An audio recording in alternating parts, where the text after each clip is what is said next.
Hello everyone! Welcome to another stream of Phoenix Wright Ace Attorney. We are on the final case. After this stream, after this case, there's no more after that. No more whatsoever. Well, there's 3 other games and then 2 other games after that, but after this trilogy, that's the end. Hey Bikini, what do you think of this? About this here. Let me see. Well, as you may know, in order to see reality for what it truly is, try to break our attachments to much of the transient material realm. And number 13, what's up? How you doing today? You are first. Welcome to the first club. Last time we played this game, it was crazy, by the way. We got through case 4. Hey, Mafia babe, what's up? But yeah, we got through case 4. We're in case 5. And, Mafia babe, you won't believe who I'm playing as right now. Phoenix Wright took a tumble into the river. So, I'm playing as Miles Edgeworth right now. How crazy is that, huh? As the head nun, it is your duty to stay with the acolyte at all times, correct? Yes, that's correct. I know I may look strong, but the truth is, I've got a bad lower back. A bad lower back? Yes, it's especially bad in the winter, so bad that I can't even lift a bucket. Do you remember how cold it was last night? My bad back felt as stiff as frozen glass. I just wanted to take a nice hot bath to ease my aching back. That's why I returned to the main hall. So you left the disciple all alone. Don't be ridiculous, I would never do that. That's why I ordered Iris to the inner temple after she had rung the bell for lights out. Yes, but she never went to the inner temple, did she? Though, did this head nun actually see Iris there? I think I'd better try to get some more details. Also, Mafia babe, Phoenix Wright gave Miles Edgeworth, the attorney badge. What could he mean by that? So who is this acolyte that went to train at the inner temple? Her name is Maya Fey. I treated her very badly, I'm ashamed to say. And after she went through the trouble of signing up for the special course. Special course? It's a training session where you sit on a block of spirit ice and chant 30,000 times. You don't mean to tell me she's still doing that over at the inner temple, do you? No, of course not. You don't have to worry about that one little bit. Last night, we still hadn't started the training session itself. Well, that's good to hear. Oh, dear. There's one thing I forgot to tell you. Uh-oh. I don't think I like the sound of this. Do you know that small girl? I believe she is Mystic Maya's little sister. Maya has a little sister? Oh, you mean Little Pearl? That's Maya Fey's cousin. Little Pearl? I thought she was going to visit Mystic Elise after we'd finish with dinner cleanup.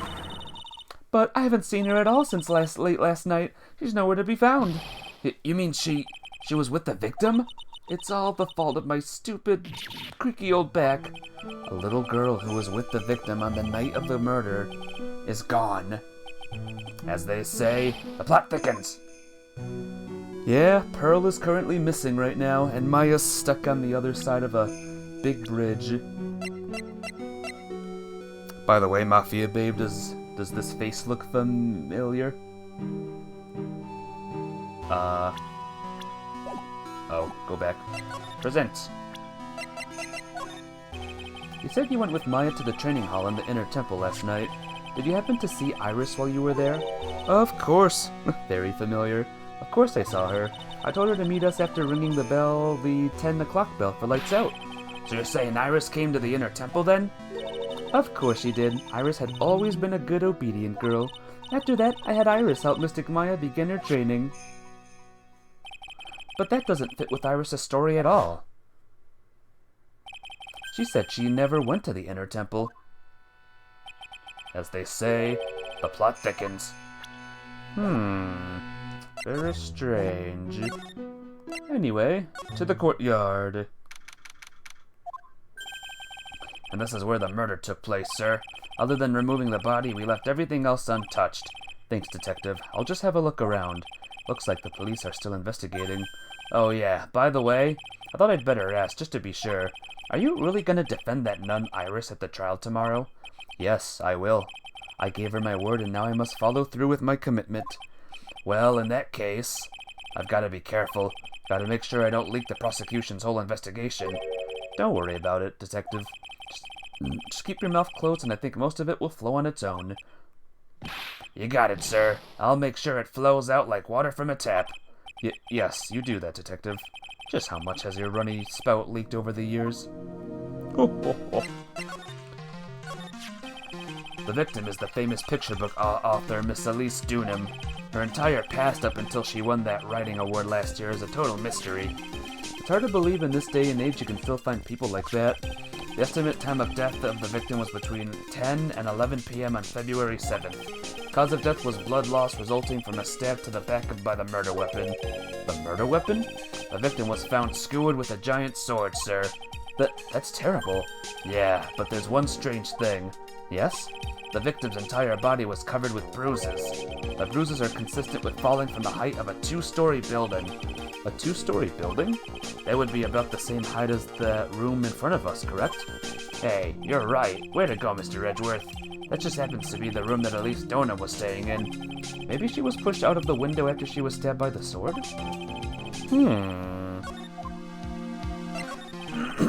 Now then, Detective, let's see if we can summarize what we've learned so far. Okay, let's take a look at the map. According to the testimony of Sister Bikini, the head nun, right after they'd finished dinner, she and Maya Fey headed to the inner temple.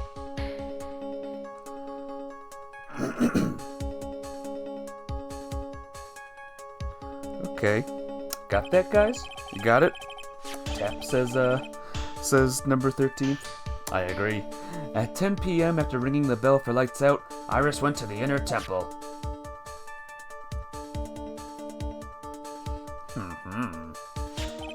When she got there, Bikini had her take over while she went back to Hazakura Temple.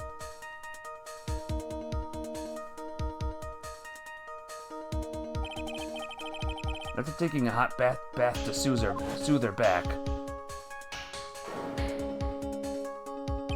Sister Bikini witnessed the murder in the graveyard. If you want more details, you should ask Bikini herself in the main hall. The inner temple, huh? I'd like some more information about that place. Tomorrow's trial. The trial begins tomorrow, but who's the prosecutor? I'm pretty sure it's that Godot guy, but nobody can get a hold of him, so they're looking for a replacement. What do you mean? It's really weird. All of a sudden, no one can reach him. I wonder if the rumors are true. Maybe since Mr. Wright caught a cold and won't be defending, he just lost interest. I intend to appear in court in the role of defense attorney. However, I would be quite unhappy if it came out that I am actually a prosecutor. Yeah, I can see why, but I'm not the one you should have to worry about. I think the real problem is gonna be that judge. Yes, he certainly would remember my face, even after such a long absence. That's why I requested that another judge preside over the trial tomorrow. We've only met each other once, but there's a good chance he won't remember me at all. Yeah, but what about the prosecutor? Everyone in the prosecutor's office must know you. Wouldn't it be a problem if someone there made a big stink, sir? There's no need to worry. I pulled a few strings and arranged for a prosecutor of my own choosing. Wow, Mr. Edgeworth. I had no idea you had such a powerful string to pull. Hey, Captain Chips. What's up? Welcome to this game. What is this inner temple that Maya was supposedly training at? According to Bikini, it's an old building they use for training the acolytes. It's on the other side of Dusky Bridge. The bridge that burned down, huh? Is there anything else on the other side of that bridge besides the inner temple? Nope, not a thing. Nothing? The other side is surrounded by cliffs on all sides. In a way, it's kind of like a little island out there. So the only thing there is the inner temple. It's not the kind of place a person could survive in. Please be alright, Maya. By the way, guys, guess what? I got it! Apollo Justice Ace Attorney Trilogy! Woo! Alright, let's examine the crime scene. Oh, look at this place.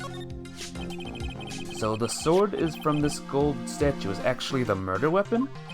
It sure is. It's called a Shito, by the way. Nasty piece of work, sir. There's still blood on it. Suppose this is the victim's blood. Yep, it's all over the blade. And speaking of all over the blade, there are fingerprints all over the hilt of the Shito too. Fingerprints? Naturally, they match the fingerprints we got from the younger nun, the defendant. Her fingerprints are on the murder weapon? What's wrong? You're looking really solemn. Is this how it is for Wright? Is this what it's like to be a defense attorney? Yeah, I figured it doesn't really feel good. To be honest, it feels more like it's detrimental to your health. Maybe he'll go easy on Phoenix from now on. After this case, huh? What do we got? Got some things in the snow. What's this? It looks like a wizard staff. That belonged to the victim, Miss Elise Dunham. There's nothing strange or magical about it. Oh yeah, listen, this is just between us, okay, sir? Yes. What? This is top secret stuff. Don't tell anyone about this. Alright. The truth is, when I was a kid, I wanted to be a wizard. That's it? That's what you wanted to tell me? That's it! The staff was made from a very strong kind of wood. What about fingerprints? Were there any on it? Just the victim's. Interesting. So Gumshoe wanted to be a wizard. I wonder if this has any ties to the case. The main gate must be just over that stone wall. Ah, stone walls. I jumped over a few of those in my time. Most of them are good memories, but not all. Detective, perhaps someone should introduce you to the concept of paucity of words. Oh, I think that's it. Probably, maybe.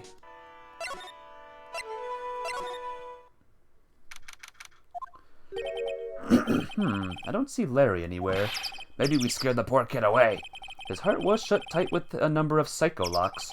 I guess I'll have to look for him now. What a thorn in my side. What a thorn. Guess we'll go here.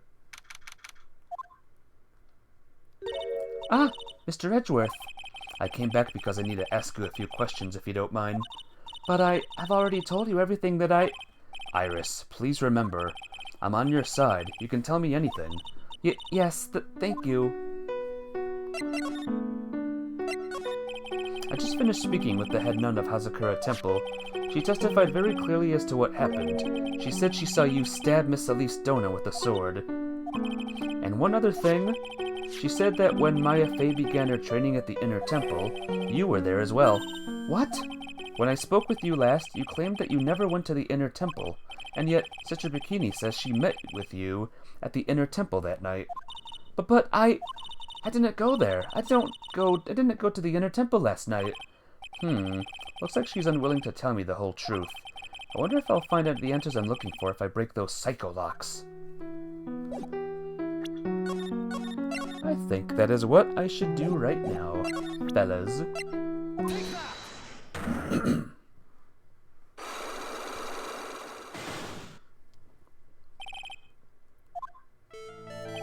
Since I have been handed this case, it is my duty to dig up all the answers.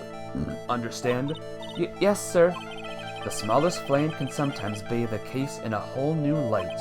In my years in court, I've seen it happen over and over again.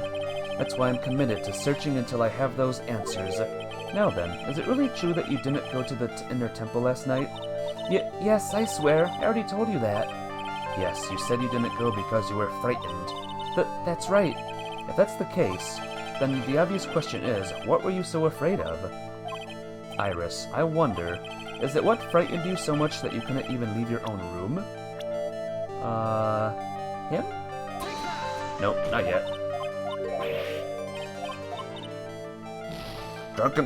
Jumping the gun again. It was this. This, the note to Iris. I found this in the main hall. It is addressed to you. Ah, that's... Well, Iris, why are you glaring at me like that? You were scared of the blackmailer who wrote this to you, isn't that correct? Ah! Was it the evidence or the power of my glare that broke the lock? Oh well, I don't suppose it matters either way. But, Mr. Edgeworth? Yes? I thought that letter was just someone playing a prank on me. A prank? Well, yes. After all, even if I did have a secret, there's no one to tell it to that would cause me any grief.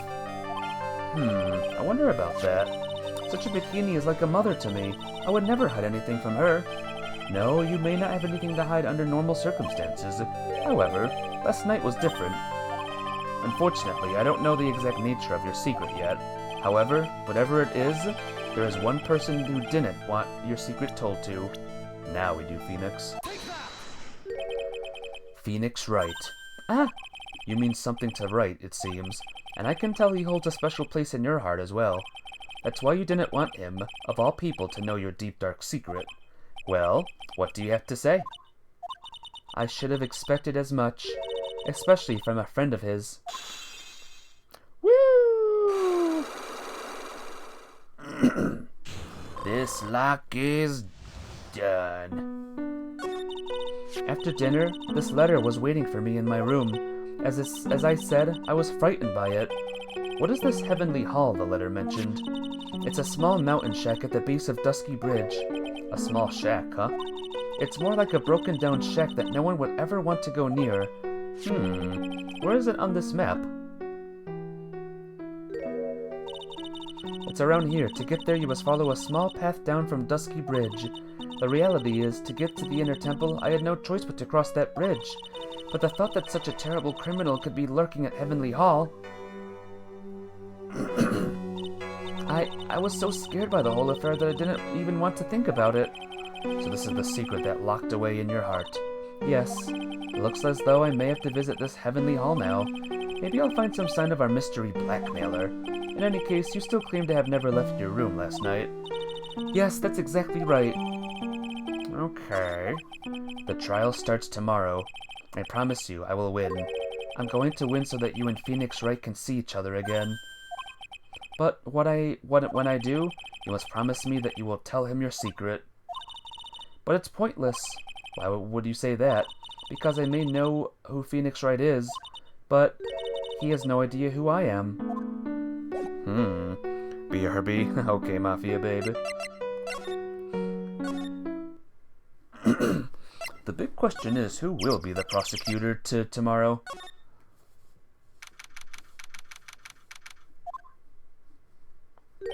Whoa, not much of a view down here, huh? It's still better than the view from my apartment, though. Tisk. Someone's here. Hide yourself, detective. Oh, why? Why does this always happen?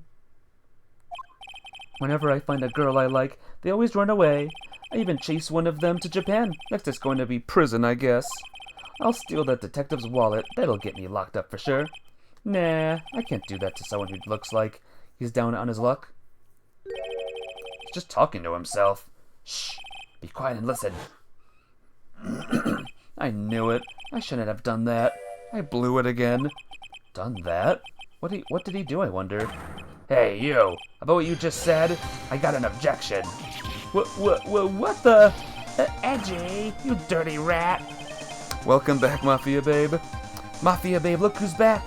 He's back. Glare. Gumshoe, you oaf.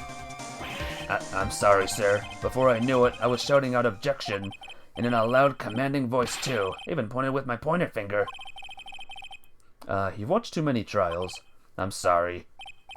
Okay, Larry, the jig is up. What have you got to say for yourself? Yep, Larry's back again. Back again. What is this little shack, anyway? Well, I just discovered it myself yesterday.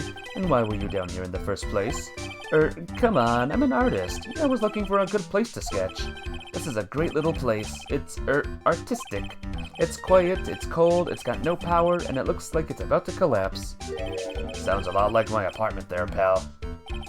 One thing's for sure, no one is likely to show up and disturb you here.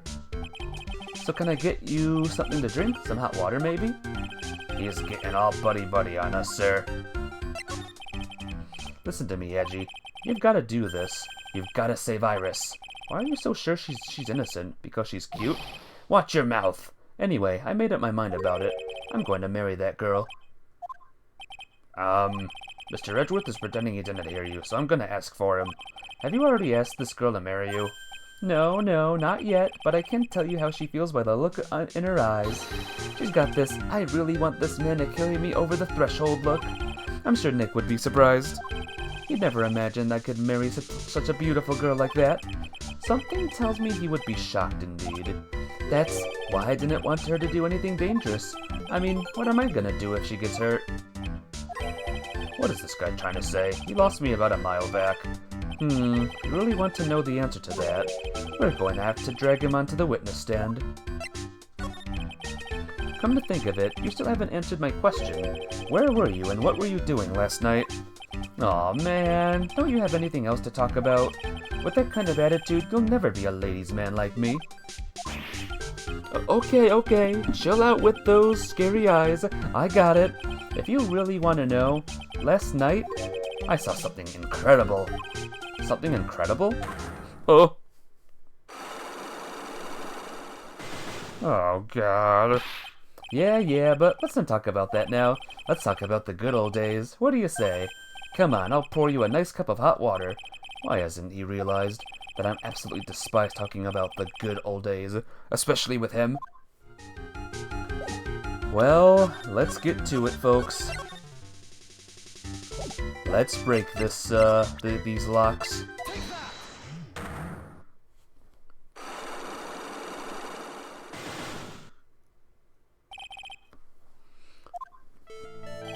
Alright, now you're going to tell me what you really saw that last night. Whoa, you're really upset, aren't you, Edgy? Okay, I'll talk. Huh? That was a bit too easy. Yeah, anyway, it was awesome. Never seen anything like it. At around 10 o'clock last night, it started thundering. I'd be sleeping, I'm not sure for how long. Suddenly, zing! The world in front of me went white, like I'd just been slapped in the face by my old girlfriend Naomi. And then, it was on fire. The bridge was on fire. The ski bridge caught on fire? Are you saying you saw it with your own eyes? Hey, why are you giving me the evil eye? I'm telling the truth. There are still 3 Sucky locks remaining. That means he's still trying to hide something. By the way, Larry, where were you when you saw that happen? Where did you say? What do you mean? What do I mean? Just answer the question. I was in my own room by the main hall. Where else would I be? As usual, you're as transparent as an empty jelly jar. The problem, I suspect, lies there. There? What do you mean, there? It's impossible for you to have seen lightning strike from Dusky Bridge from your room. 'Cause there's a thing. A cliff thingy. This is the map of the area. Take a look around the vicinity of Hazakura Temple. What am I looking for? I think that should be fairly obvious. The main hall is surrounded by trees and it's impossible to see the bridge from here. What? Why didn't you tell me that before? Well, how about it? How about what? Do you feel like talking now? About what? It looks like it won't be that easy after all. You leave me no choice. I'll have to move on to the next step. You weren't in your room at the temple, so then, where were you? You don't know that I was in my room. So where was Larry, and why was he there? If I read the situation up to the point correctly, the answer is fairly obvious. Very well then, let's test my theory. The place you witnessed the lightning striking Dusky Bridge was from here. The place you saw the lightning strike from was, naturally, Heavenly Hall. Why would I be hanging out in this old shack? It's freezing cold and there's no electricity and it could fall apart at any minute. Larry, how do you know all that anyway? How do you know there's no electricity? After all, it's not that dark yet. Uh-oh. In other words, you have just provided evidence to prove my theory that you've at least once in your life visited Heavenly Hall after sunset. I have to admit I'm impressed, Edgy. You're in a totally different league from Nick. That's nice. Now tell me, what were you doing at this cold little shack last night? That's what you might call affaire decor.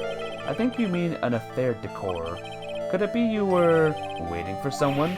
Oh no! You really are one scary guy, you know. I believe that last night you were waiting for this person to come meet you. There's only one person who you'd wait for in a horrible place like this, Larry. I told you before, don't call me Larry. The person you were waiting for was Iris. Oh, suddenly I feel cold all over, Edgy. No doubt because of my chilly glare. So you think I got the hots for Sister Iris, huh? Do you have some kind of evidence? You got something that proves I was waiting for her? Or are you just guessing? This is where I draw the line and end this ridiculous little game. Here's the evidence that proves you were waiting for Iris. Turns out the blackmailer was Larry! Here's your evidence. You called her to this spot with a pathetic blackmail letter. Oh, hey, give that back. You're embarrassing me. What are you doing with that anyway? That's not important. I misjudged you, Larry. What do you mean? Taking advantage of a woman's frailty like that? You should be ashamed of yourself. Hey, Geek and Rat. Welcome back to the stream. How you doing today? I saw you followed recently, by the way. I forgot to mention that last time you were here. Thank you very much. But yeah, welcome to the game. Oh. First of all, what's this at the top of the letter? It says salutation here. Well, that's what it said in that book, Letter Writing for Dummies. You're not supposed to actually write that. That's where you're supposed to write Dear Iris. Wow, I'm so sorry. I'm doing great. I'm playing one of my favorite old games from the past. So you were here in Heavenly Hall last night, weren't you, Larry? And you saw the lightning hit Dusky Bridge, didn't you? Sorry, Edgy. Sorry doesn't cut it, you scumbag, threatening a young lady like that. Gulp. Wait, hold up. What now, pal? What are you talking about? What threatening stuff? I'll tell you what, you tried to scare Iris by threatening to expose her secret, pal. What do you mean threaten? When did I threaten her? Unless you want your secret to be exposed. That sure sounds like a threat to me, pal. Give me a break, it's a love letter. Haven't you ever been in love? What did you just say? My love for her burns so hotly it could melt all the snow on this mountain. Oh? Then what is the secret you mentioned? Come on, Edgy. Don't you get it? I'm talking about the secret love between her and me. Obviously she wouldn't want Old Lady Bikini to know about it, right? About our hot and sour bittersweet love affair. Alright, then why did you send a love letter in a business-like manila envelope? Give me a break, it's not my fault I didn't have any other envelopes. Yeesh. Then why were you so quick to apologize, pal? It's 'cause Edgy gave me that scary look of his. What's wrong, Edgy? Why are you so quiet all of a sudden? That's it? That's what all those huge locks were about? I don't understand why you were so defensive. Well, I don't know either.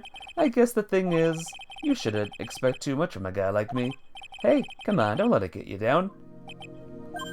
But Mr. Edgeworth, this guy is still hiding something, I know it. What do you mean, detective? Don't forget what this guy said just a minute ago. If you really want to know, last night, I saw something incredible. He's right. Larry? What? You're looking at me like a hungry dog that just found a bone. What was this something incredible you saw last night? You're going to tell me, Larry, one way or another. Alright, what's this incredible thing, lads? I already told you, didn't I? I saw lightning strike Dusky Bridge. Yes, and I believe it was the incredible sight you saw. But now that I think about it, something doesn't quite ring true. What doesn't? If that's all there is to your story, your heart wouldn't have had all those locks. Therefore, Larry, I do believe you saw something last night, something more incredible than lightning. What? When? Where? Why? How? Hey, what do you think you're doing? If you hide anything from Mr. Edgeworth, I'll arrest you on the spot, pal. Oh no. Oh God. No! What's wrong, sir? Does this mean I have to do it all over again? Why are you glaring at me like I'm next to be hit by a bolt of lightning? Hey Mick, what's up? Look what you just ran into. 5 Cyclops. I've just about had it with this Harlequin. If I really want to drag the truth out of him, I'll just have to drag him to the witness stand. Whew.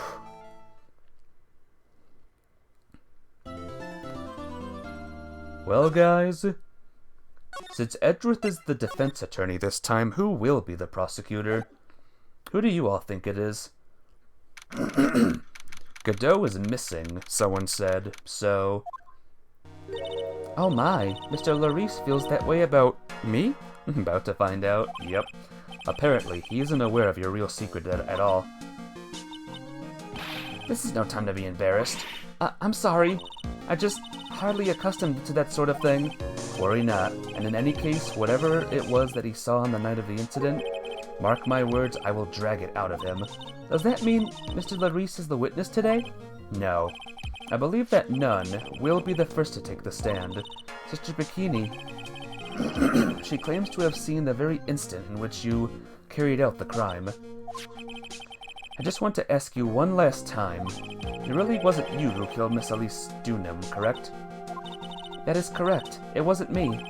Very well, then. Mr. Edgeworth? Yes? You are a prosecutor, aren't you? Are you sure about this? If your true identity is revealed... Don't worry. I've made the necessary arrangements. I see. Iris, it is a prosecutor's job to doubt people. But right now, I am a defense attorney. A defense attorney's job is to believe in people, and to believe until the bitter end. Feet are a little bit cold.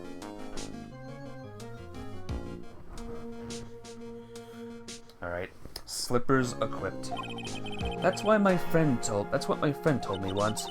Mr. Edgeworth, I simply ask that you watch and decide for yourself whether or not I am fit to do the task I have been entrusted. Very well, sir. I'll leave my defense in your capable hands. Here we go. And it's no one. Looks like we win. Court is now in session for the trial of Sister Iris of Hazakura Temple. The defense is ready, Your Honor. It's so weird to see Miles Edgeworth on this side, ain't it?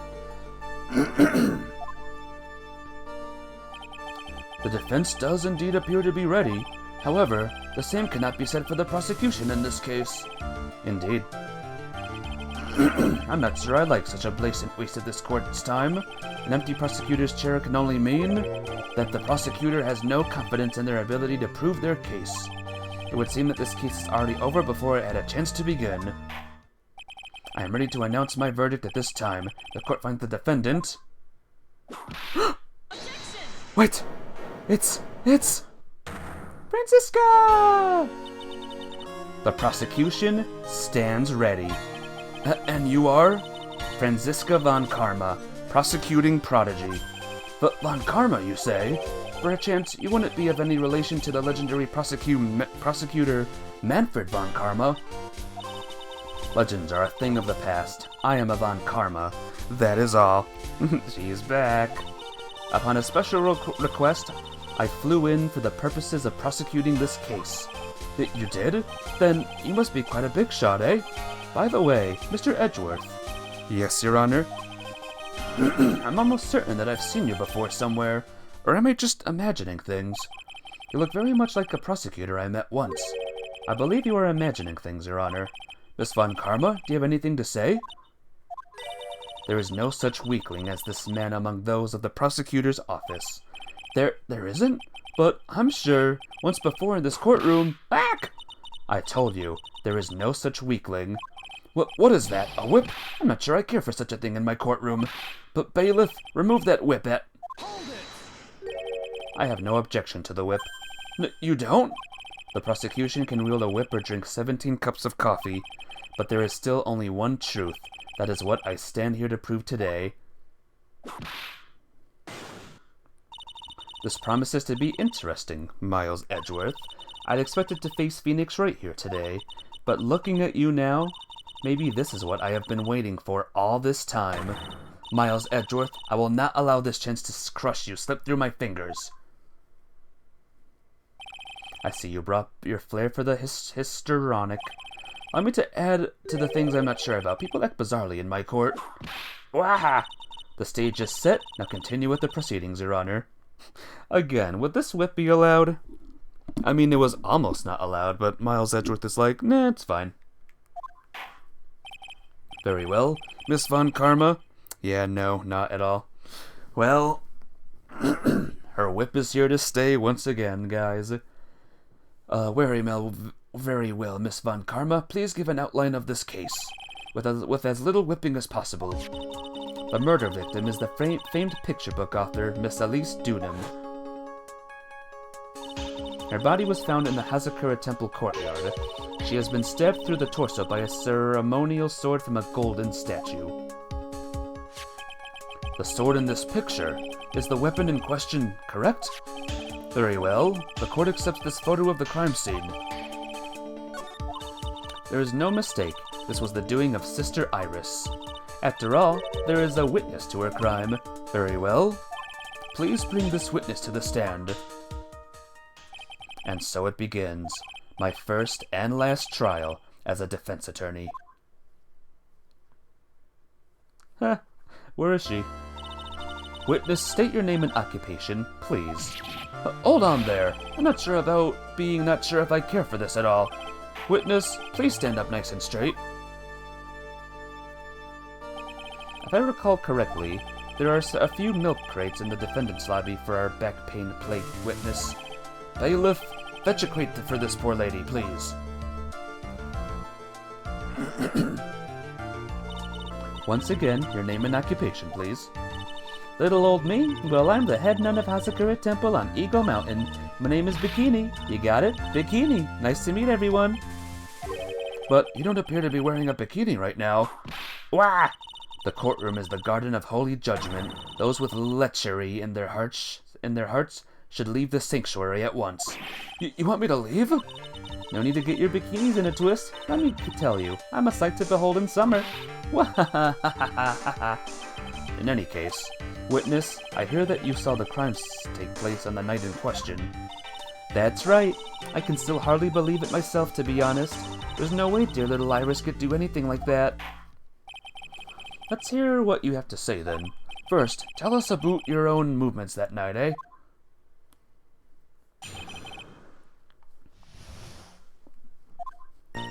That night I was helping an acolyte with her training in the inner temple, but, well, as you can see, my back likes to act up violently. So, I left Iris to help the acolyte and returned to Hazakura Temple. There's no bath at the inner temple, you see, and I needed a long, hot soak. It was after I had finished, just as I was heading back. That's when I saw it. So it was simply coincidence that you found yourself returning to Hazakura Temple? Yes, you could say that.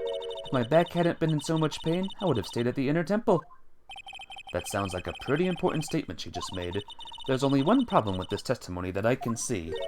And you're not about to fall at the first hurdle now, are you, Miles Edgeworth? Mr. Edgeworth, please begin your cross-examination. This is perfect. Edgeworth versus Franziska. The perfect, versus match. That night I was helping an acolyte with her training in the inner temple, but...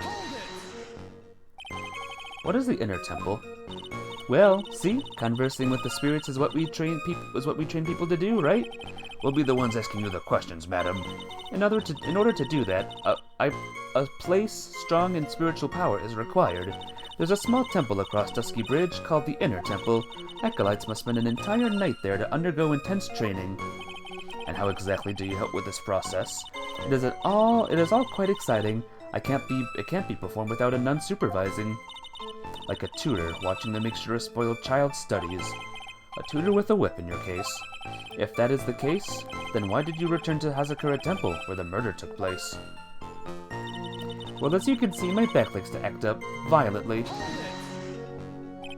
Violently? That's right. It's no laughing matter, especially in winter. I can't hold anything heavier than a knife and fork during the cold months. Just being alive is like strict training. Wahahaha, wahaha. On the night of the murder, was this fabulous back of yours hurting again? That's right, raging like a bull in a pig pen. I almost fainted once or twice.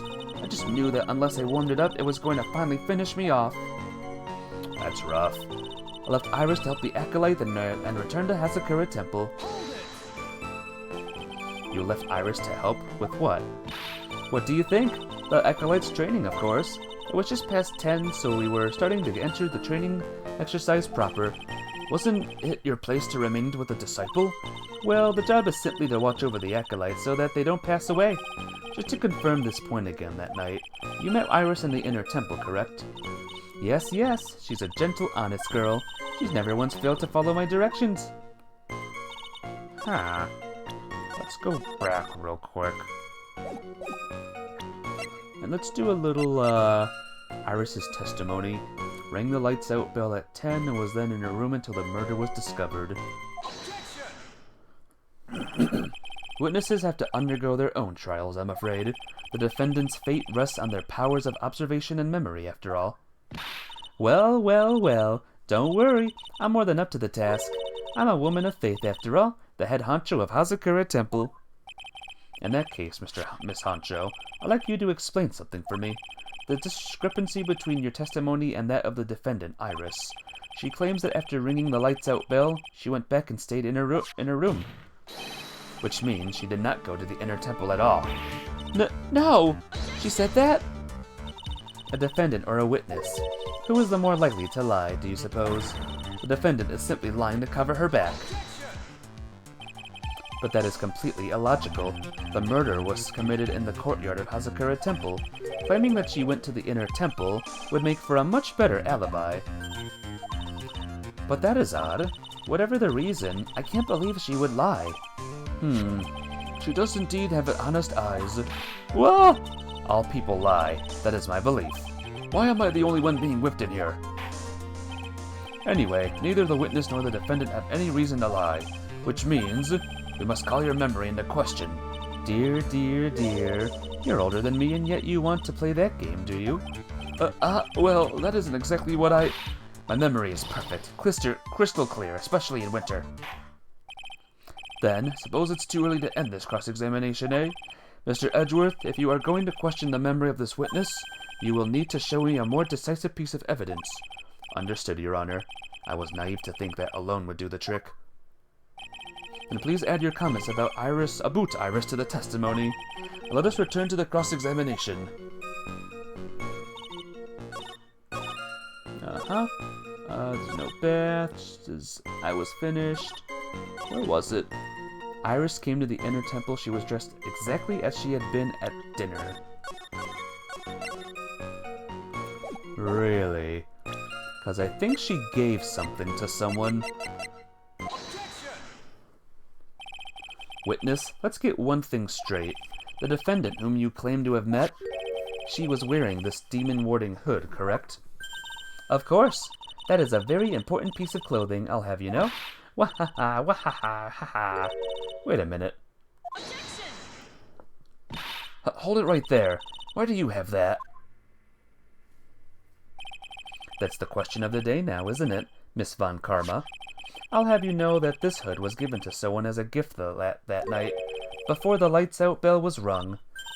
What? You know where I'm going with this, don't you? If the witness had seen the defendant as she claims, then the Iris she saw should have been missing this very hood. Well, well, well! That's not a bad feeling at all, exposing contradictions like this. Now I understand the happy look on Wright's face every time he does it. Order in the court, witness, your response. Whoa! Sister, this hood, you have spare ones around the temple, don't you? Spares? Well, I do tend to make one too many of them. I see. A stockpile, a surplus of hoods, eh? Each nun is only given one hood. This should be the only one that Iris owned. Then this is quite strange. Whoa! If there was a surplus of hoods, then she could have worn one of those. There is no contradiction here. Sorry to break this to you, Miss Von Karma, but you won't get away that easily. Discrepancies such as this will sow seeds in any human heart. The seeds of doubt. Witness, while I don't wish to call your testimony into doubt, you must give every detail with precision. I'm not sure I'm comfortable going along with this. Sister, you shall continue with your testimony. Tell us what you saw after finishing your bath, on your way back to the inner temple. Those seeds of doubt are sprouting in the judge's heart. They just need a little more stimulation to bear fruit. Contradictory stimulation. After my bath. I finished my bath around 11. I thought I should return to the inner temple, and I was walking back when I heard a noise from the courtyard. I took a look and Iris was, oh, Mystic Elise, and with that sword of all things. Mystic Elise was staying in the corner room which faces out onto the courtyard. The stabbing I saw must have occurred after she was pushed out of her window. You saw a truly terrible sight, didn't you? I was in your place, then it would be much like Miss Von Karma whipping Mr. Edgeworth in two in court, and me seeing it all from this very chair. Well, something like that. This judge. His imagination is about as vivid as creative as Detective Gumshoe's. I would look the fool if I commented on such foolishness. Anyway, this case is mine, Miles Edgeworth. Calling everyone by their full name, can't you do something about that habit of yours? You're back. Hey, welcome back, Mick. You're not missing much. I'm cross-examining Sister Bikini right now. And Von Karma's the prosecutor. Yay. I finished my bath around 11 and thought I should return to the inner temple. How far is it from your room to the inner temple? Let me think for a moment. About 20 minutes on these stumps of mine. It's about 15 minutes to Dusky Bridge from Hasakura Temple. The inner temple is just beyond the bridge. Still, you never made it back there that night, did you? That's right. I was heading along the walkway toward the main hall. As I was walking back, I heard a noise from the courtyard. I took a look and... You say you heard a noise. Thump. Just like that. That could only be the sound of the victim falling. It's very quiet in the temple, you know. You can't even hear the snow falling from the branches. Thump. Just like that. But then, couldn't this noise you heard have been snow falling to the ground? I never thought of that.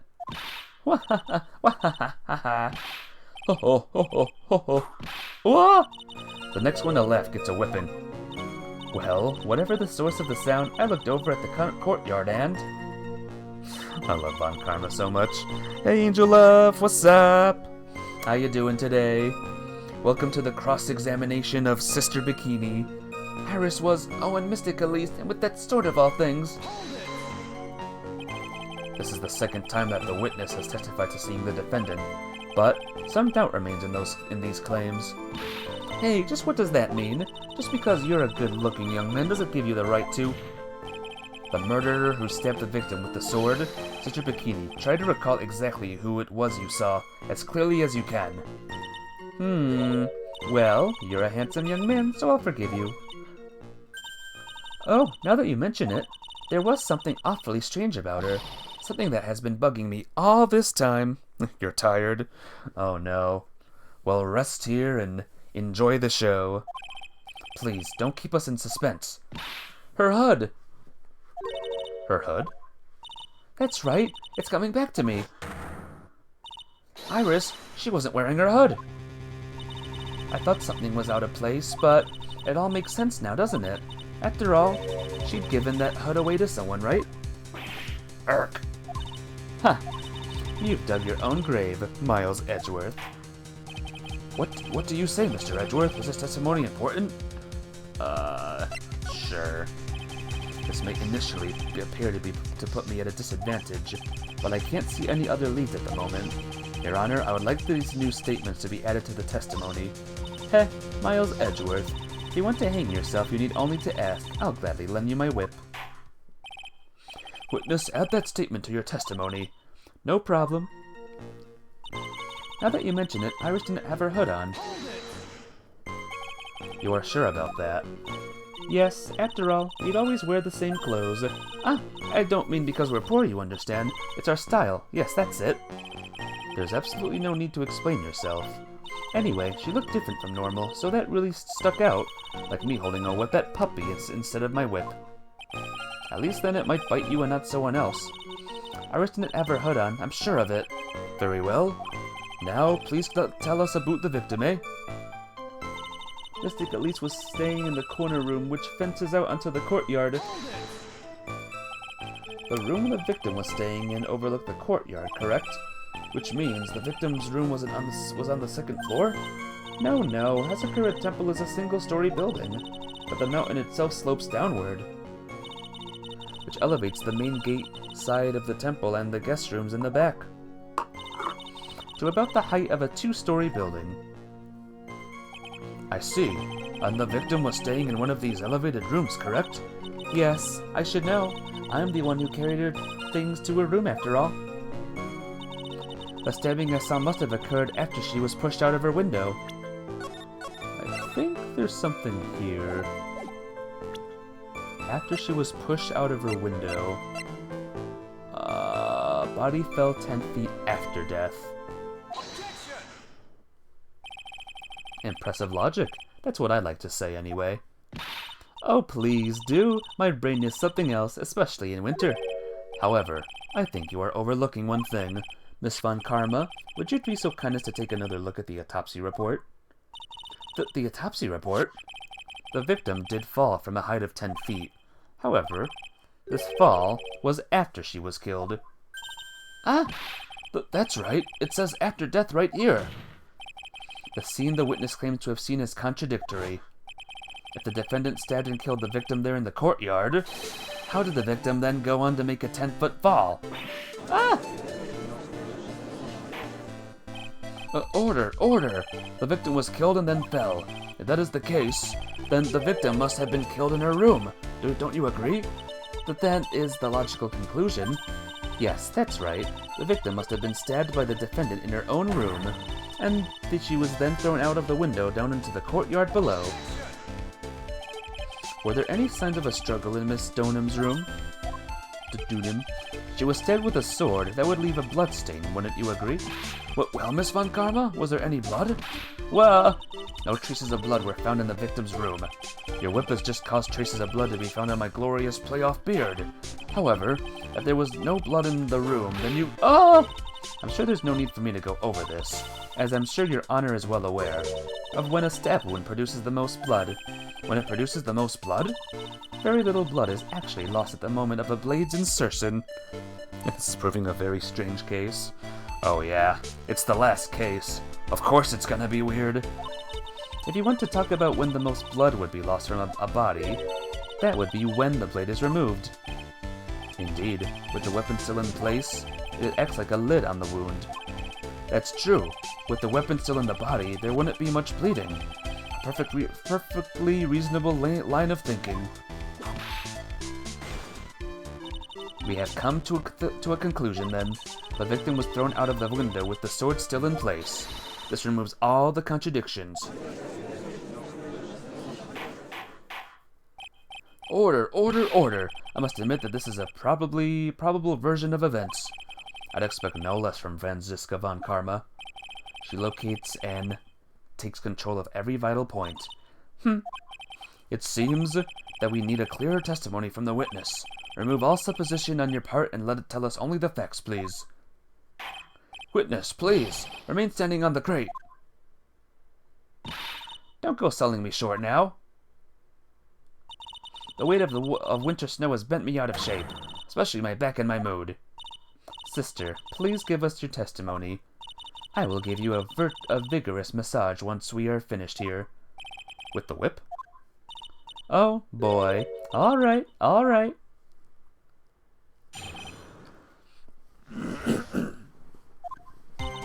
When I looked across at the scene, the sword was already in place. Thinking about it now, I didn't actually see her stab Miss Elise. I've never seen so much blood before. That's when I fainted. You can't blame me, can you?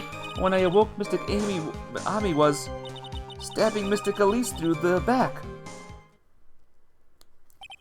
This all confirms Miss Von Karma's theory. Von Karma strive for nothing but perfection.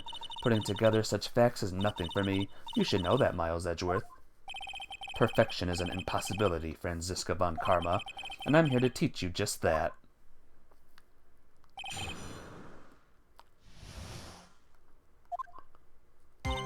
When I looked across at the scene, the sword was already in place. At the time, when the victim bleeding? Well, I was very shocked to be seeing all this, of course, so I'm not entirely sure, but I don't think I saw any blood, not then. I'm sure that you didn't. The weapon was acting as a plug in the wound. In any case, let's be clear on one very important point. Did you actually see the instant in which the victim was stabbed? Thinking about it now, I didn't actually see her stab Mystic Elise. think carefully. This is very important. It's Iris we're talking about here. I'm thinking for all I'm worth. No, when I looked over, the sword was already in Mystic Elise's body. It might not be conclusive, but this testimony supports your theory. The victim was stabbed in her room and then dropped into the courtyard. I think this proves it rather well, Miles Edgeworth. Never seen so much blood before. So you're saying that you saw the victim's blood? But that's right. Some of it splattered onto Iris, too. When the defendant was arrested, she was meditating in her room, and her blood-fleckled clothing was neatly folded in the corner. What? Her clothes were blood-fleckled as well? That seems quite conclusive to me. What should I do? Press this point further? Going back to your previous statement, you said you saw a little bleeding when the victim was stabbed, but now you say you saw the victim bleeding? Well, I say that what I saw is what I saw. What did you see? Maybe I didn't see the poor woman get stabbed, but I saw the girl pull the sword out of her, plain as day. Pulling the sword out? Well, it wasn't exactly pulling. It was more like it came out. Witness, you will add this statement to your testimony. Oh, was it that important? More important than you can imagine. I saw the instant in which the blade plunged into the hilt was smoothly drawn out. Smoothly drawn out, right? Let me ask you guys something. Would this sword come smoothly out of a body? Sister Bikini, you are a reliable witness. At least, I'd like to think so, but there are too many contradictions here. What do you mean? You make it sound as though I'm a liar. But you're a handsome young man, so I'll forgive you. What contradictions are you talking about? In the scene that the witness claims to have seen, the weapon was thrust up to its hilt into the victim. Furthermore, the killer withdrew the weapon smoothly from the body. However, both of these are complete impossibilities. What do you mean? Please explain Explain yourself. To start with, do you think it would be possible to stab someone to the hilt with this? No matter how we look at the defendant, she doesn't appear strong enough for that. Doesn't appear? What meaningless dribble. I, too, may appear to be weak and frail, but I can crush men under my heel and make them weep, should I so choose. The objection stands. I will wept a little back there, I must admit. That isn't the only issue here. If this sword was truly stabbed into the body up to the hilt, well, just look at all the branches on it. It certainly wouldn't come out smoothly. We also have the problem of the amount of bleeding. It's true that when a blade is left in a body, it acts as a plug of sorts. However, when the weapon is shaped like this, it's an entirely different story. The wound would be too large for the blade to completely stop the bleeding. But that's nothing more than conjecture. In reality, the victim was stabbed with the shito. Even a weapon of this nature may still sometimes slide out smoothly, and may still sometimes stop the blood loss. I'm not finished. There is still one more conclusive contradiction. You've still got more? This one is simple. If this sword really was thrust in all the way up to the hilt, why is there only blood on the tip of it? If this witness is telling the truth, then there should be blood along the entire length of the sword. No! Order! Wah! Bravo, Miles Edgeworth. Raising this many contradictions from a single piece of evidence. All the other attorneys I know can maybe manage one, if that. But what does this all mean? You have proven contradictions regarding the murder weapon, but having come this far, there can only be one answer. And that is? The weapon used to kill the victim was not the shito. What? A foolishly foolish idea born from the foolish mind of a foolhardy foolish fool. Let's examine this again. What was it that made us think the sword was the murder weapon? Well, it's because Mystic Ami was holding it. Exactly. However, if you reflect on this, that is the only basis we have to assume such a thing. Fools! The impression left by the scene was just too strong. That is what influenced us. It influenced us to believe that the Shito was the murder weapon. Order, order, order! Whoa! So maybe the wow, I can't read that name at all. Shito was not the murder weapon. Even if that is the case, it changes nothing, Miles Edgeworth. The sister here saw everything. She saw the defendant stab the victim with a sword-like object. That's true. Your response, Mr. Edgeworth? If that is so, I would like to put the prosecution to answer the obvious question it raises. The obvious question? Yes. Namely, where did the real murder weapon disappear to? It goes without saying that the police searched in the main hall and the surrounding area. Perhaps the prosecution can enlighten us as to if a sword-like object was found. That's... Answer the question, Miss Von Karma. No evidence of that kind was found. Another mystery to throw into the pile. A trial without a murder weapon is a tricky beast. Excuse me, can I say something? I just remembered something, actually. What is it, sister? I was just thinking, it's possible that just maybe what actually happened was it was just over there. What exactly are you going on about here? The murder weapon, I mean. Maybe. I think I might know where the sword was disposed of. You what? Well then, I think we need to hear testimony from you one more time, sister. Impossible. What else? What else could this old woman have seen? Location of the weapon. I saw the murderer at around 11 p.m., and after asking that it could be reported, I went out to the main gate, and there I saw tracks. Tracks indicated that the snowmobile had been used. It takes 15 minutes to walk to Dusky Bridge, but less than 5 using one of those. Maybe they threw the weapon into Eagle River and came back while I was knocked out. Iris could have done that. She can drive a snowmobile after all. Witness, please tell us everything you know right away next time. Well, I'm not in the best of shape. What with my back and my age, you know. Quite. There was indeed a snowmobile tracks in front of the main gate. Here is a photograph. A snowmobile, eh? I see. Well, it certainly is an interesting theory.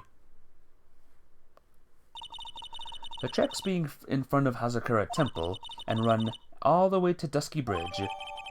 Okay. That solves your pesky little problem, yes?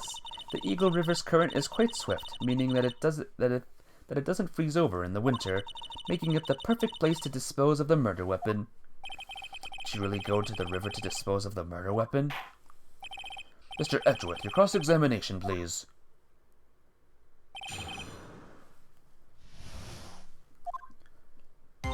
I saw the murder at around 11 p.m. and after... Oops. Here. My bad. You are sure about the time? Yes, I was worried about it, after all. Why was that? Because I have a strong sense of responsibility, especially at this time of year. The acolyte was being doused in freezing water at the time. I couldn't very well take it easy in the bath all night now, could I?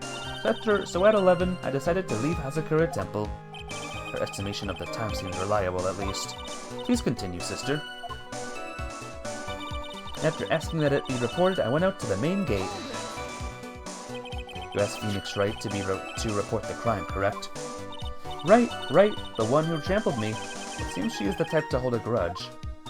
There isn't a phone in the main hall, so I sent him to the bridge. Phoenix Wright? He didn't even have his cell phone on him. He had forgotten it at home, apparently. What a naive boy, as always. Not only do I always carry my phone, but I always have my whip in hand, too. Anyway, I was really scared, and it was taking him a while to get back, so I thought I'd go out by the main gate for a spell. And there, I saw tracks that indicated the snowmobile had been used.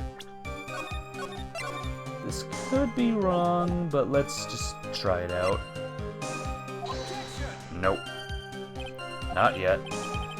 Not yet, not yet, not yet.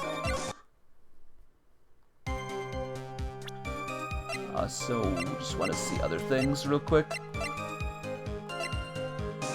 Oh Yeah, weather data. Maybe it's this. Nope, not yet.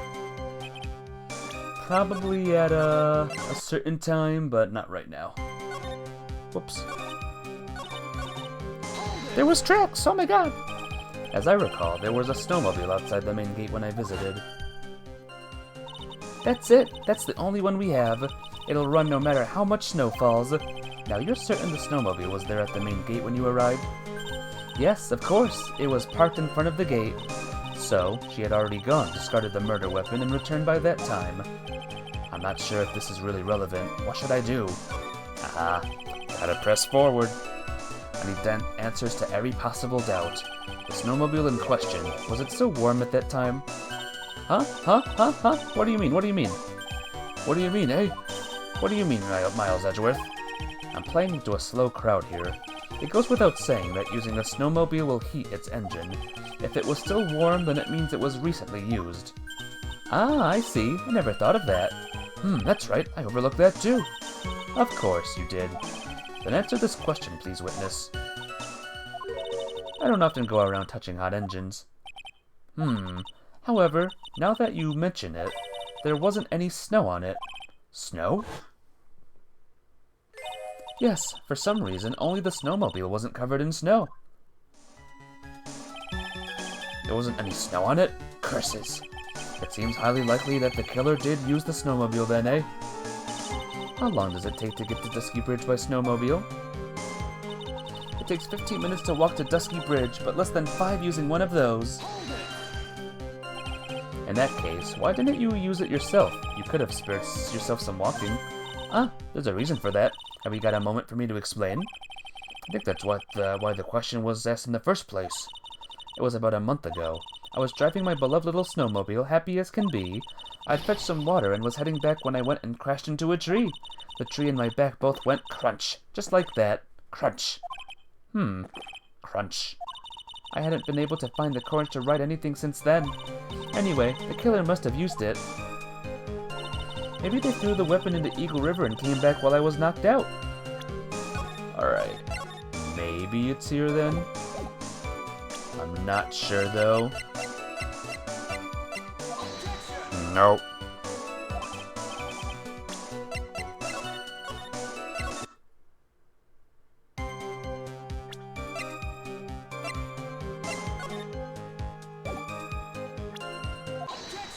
There we go. I admit this photograph proves something. It proves that the snowmobile was used on the night of the murder. You finally accepted the inevitable, it seems, Miles Edgeworth. However, if what the witness says is true, then why is there only one set of tracks? What do you mean? Iris left Hazakura Temple, threw the weapon into the river, and then returned. If this was the case, then naturally there should be 2 sets of tracks in the snow. Those from heading out to the bridge, and those from coming back. Ah! You're right. You are forgetting one thing, Miles Edgeworth. On the night of the murder, it was snowing. The tracks leading to the bridge was erased by the snowfall. This removes your precious contradiction now, doesn't it? I see. While she was at the river, the snow stopped, leaving just the return of tracks in the snow. What do you have to say now, Miles Edgeworth? Is there a flaw in her theory? Is that idea that the snowfall covered one set of tracks? Better save it just in case. And contradiction. The tracks of the route to the river were covered by snow. What a nice theory. However, Miss Von Karma, that is impossible. Would you care to explain? Why is there a rude index finger currently pointed in my general direction? No need. The evidence will do all the talking for me. On the night of the murder, the killer went to and returned from Dusky Bridge. In order to dispose of the murder weapon, the outgoing tracks were erased by snow, or so claims Miss Von Karma. Mr. Edgeworth, present your evidence to the contrary, eh? Evidence that the outgoing tracks were not covered by snow. Weather report? Witness, please tell us again what time it was when you witnessed the crime. Like I said, it was around 11. Of course, this means that the weapon was thrown away after that time, correct? On that note, please take a look at this data. It is the weather report for Eagle Mountain on the night of the murder. The weather report? Snow started to fall at 7 p.m., but it stopped at around 10:50. Therefore, when the sister witnessed the crime at 11 p.m., the snow had already stopped falling. It is impossible for any checks to be made after that time to have been covered up. Ah! Order! Very well then. It looks like Miss Von Karma's claim has been snowed in. Wah! It's too soon to be closing this trial due to snow. Miles Edgeworth, how pathetic of you to rely on the weather of all things. Answer me this, then. When was a weather report ever correct? Ah, no, you got it all wrong. This isn't a forecast, this is actual data. Gah! Forecast data, all weather reports have some inaccuracies. It may have been snowing in the vicinity well past 11 p.m. It's true, we cannot be totally sure, eh? What? How did she pull that off? It had stopped snowing at Hazakura Temple when the murder took place. You need to provide conclusive data evidence of this. I've come this far, there's no turning back now. Very well, I too cannot allow any doubt to remain concerning this testimony. Ha! You can't come back down, can you? Such a perfectionist, smiles Edgeworth. Very well then, Mr. Edgeworth. Where is your evidence that it had already stopped snowing when the victim was killed? Okay. Your response, Miss Von Karma? Looks like it is still snowing in your heart too. Shivering in the cold, you are closing your eyes to the truth. And to think you've arrived after a long, tiring flight from Germany. Alright, that's obviously the wrong answer. Well, I don't remember then. Stop snowing. Oh, maybe the crime photo. Ultimately, it all comes down to one point. That being, whether or not it was snowing in the courtyard when the victim was stabbed. That's right, but proving that is incredibly easy. If we want to know whether it was snowing or not, this photo will tell us everything. Of course, I am referring to the photo of the crime scene. As you can see, everything is covered with snow, with just one exception, and that is the victim herself, Miss Elise Dunham. Why is there no snow on top of her? The answer is simple. It had stopped snowing when she was killed, that's why. Gah. In other words, if the killer really did go to the Eagle River to dispose of the murder weapon, then in this photograph, there should be two sets of tracks. Ah! Order! Just what are you... Gah! Just what are you suggesting, Miles Edgeworth? To be honest, I am not entirely sure myself, but this is simply what all the facts point to. That night, someone used the snowmobile to leave Hazakura Temple. From the tracks left, it can be understood that they were heading for Dusky Bridge. At that time, it was still snowing. Of course it was, because of those tracks were erased by the snow. Then when the person returned to Hazakura Temple, the snow had stopped. Thus, the return tracks remained. Can I say something? This all sounds a bit fishy to me. What does, sister? There is only one key for the snowmobile. Furthermore, on the night in question, we know that the defendant had it. The key was found in her room after the murder, which can only mean that night, Iris used the snowmobile to go to the inner temple, but Iris said that she never went there. I should probably press on this point some more when I get the chance. The snowmobile can't cross the suspension bridge, so she must have left it on the Hazakura side of the bridge and crossed on foot. That sounds right. But what's odd is, when I left Iris and returned to Hazakura Temple,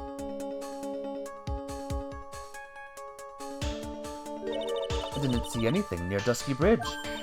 You must have just failed to see it, sister. Maybe, but when I made it back to Hazakura Temple, it was there, by the main gate. The snowmobile, I mean. I know what I saw. I was covered in snow, too. But that isn't possible. Order in the court. What does this all mean? Nah. So then what was the snowmobile used for? It wasn't taken by the defendant when she went to the inner temple. If it had been, then the witness couldn't possibly have seen it by the gate. Furthermore, it wasn't used by the killer to dispose of the murder weapon. If that was the case, there should be 2 sets of tracks in this photo. All we know is this.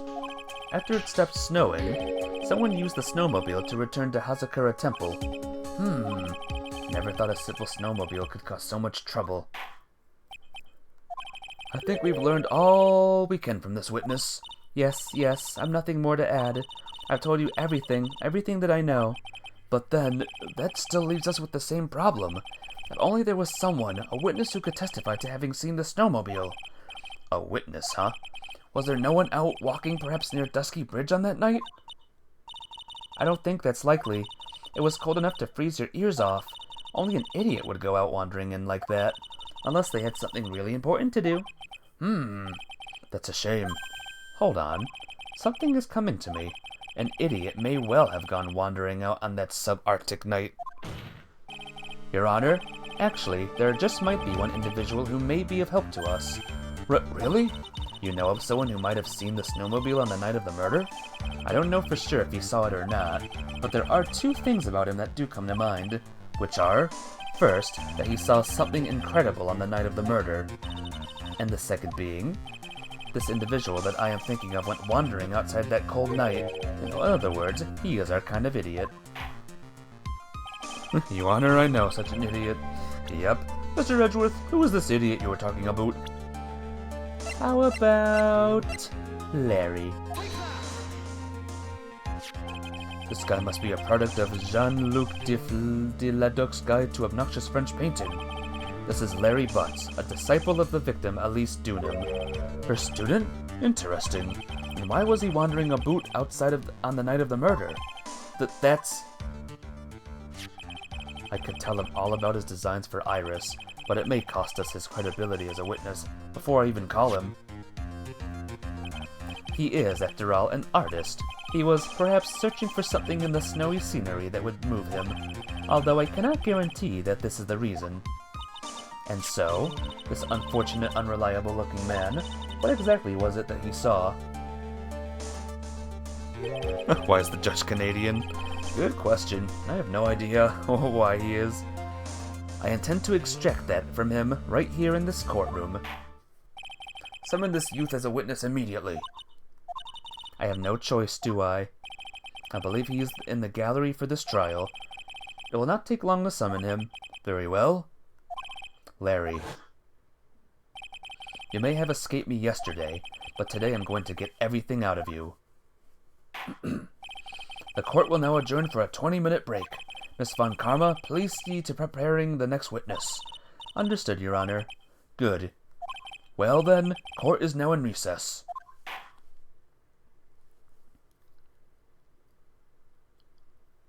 Alright, first half of the first court thing is done. Yes, I would like to save. You don't think Larry ever got to meet Miss Von Karma? Nope.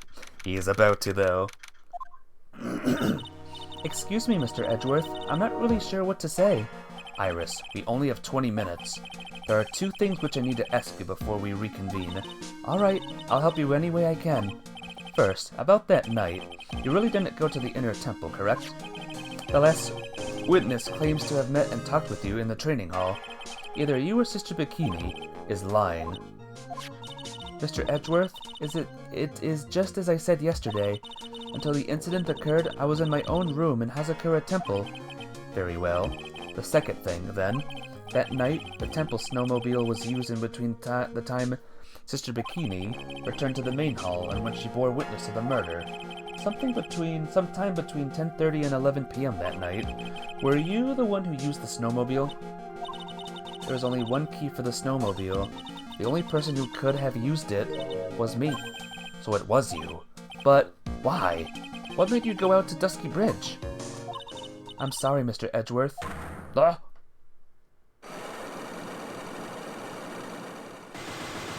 Gosh darn it. Iris, I can't tell you about that yet. Yet? Not until her safety is confirmed. Her?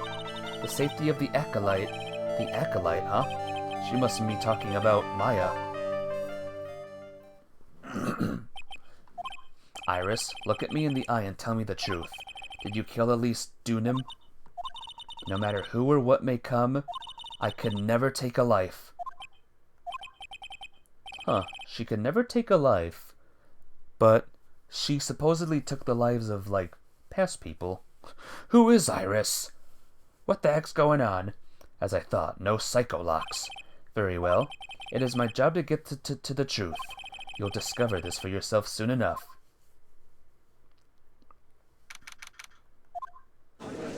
Now we're entering the crazy part of this trial, guys.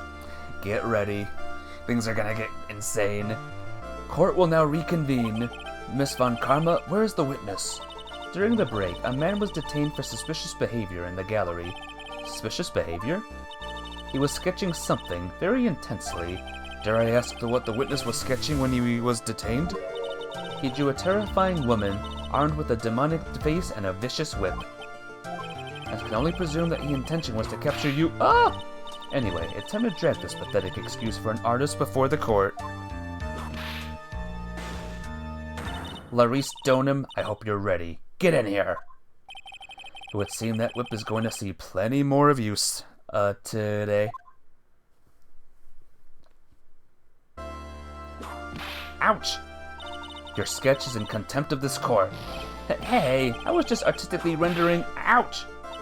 You tried to run away from the bailiff who was trying to hand you your sapona, correct? Look, I'm nothing but a fledgling artist, training out in the mountains. Only down here in the city because I ran out of green paint.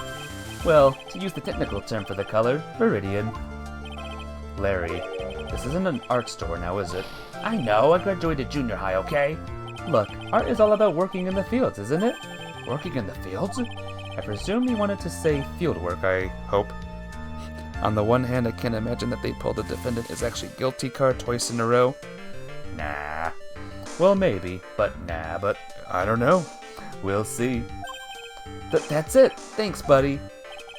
It's kind of sad that I was able to understand his mangled train wreck of a sentence. I just happened to stop in here and found a wonderful new model. So see, I got nothing to do with this trial, at all. I expect all of your faces to be red when you realize this mistake, bright red, or to use the technical term, Crimson Lake. Ouch! Ow, ow, ow, ouch, ouch, ow, ouch! Stop your pathetic babbling and testify like a man. Refrain from whipping me, Miss Von Karma. Cross-whipping is as bad as cross-checking. Witness, that was all your fault. Testify now. Well, this is too much for me. Oh yeah, get ready to see a lot of whippage. I was at that lodge out in the mountains looking up at the stars that night. I walked to the bridge a number of times, but I didn't see a snowmobile. I didn't see anyone on the bridge that night either. The girl I was waiting for didn't show up. My teacher died on me. I'm all alone now. Aren't I edgy? Witness, please refrain from talking directly to the lawyers during your testimony. I'm just a nobody, nothing but a small worthless man, aren't I? And why wasn't I asked for my name and occupation or anything else? Mr. Edgeworth, this man seems to have quite a severe inferiority complex. He's recently been the cause of numerous incidents. I think he's finally realized for himself just how much of a nuisance he has been to other people. Yeah, that's right. I'm behind everything, every case. Watch out, okay? Just touching me will make you eternally unhappy. Well then, let us proceed with the cross-examination with no touching, thank you. We can delve into other details at a later time. What I saw, I better save. I was at the lodge out in the mountains looking at the stars that night. Whatever is the matter, Mr. Edgeworth? This one single statement is so full of contradictions. For a moment there, I thought I was going to collapse. So, witness, any idea as to where these contradictions in your testimony lie? Depending on your answer, I may stay my whip. Okay, give me a minute. Well, it was snowing that night, so I couldn't possibly have seen the stars. That rundown check is hardly a lodge, is it? And even if the stars could be seen, it isn't like I was there to look at them, right? See? You can do it if you try. Ouch! There is only one issue here. What you saw at Dusky Bridge. I walked to the bridge a number of times, but... A number of times? How many? Maybe 5 times? I went once every 20 minutes. Which means you spent almost 2 hours at Heavenly Hall that night. You bet. Real love is about waiting for your heart with your heart in your hands. Love, you say? It was this man's intention to summon the defendant to the small shack, using the blackmail letter. Blackmail? No, that was simply a product of overflowing love. Ugh! You huffy-puffy, loosey-goosey excuse for a whimpering, whining wuss of a witness. So, what did you see?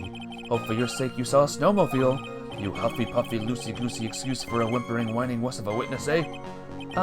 Well, you see, being called those names doesn't seem to bother him at all. I didn't see a snowmobile. Larry, you really didn't see it? Hey, no need to hit your desk, I can hear you.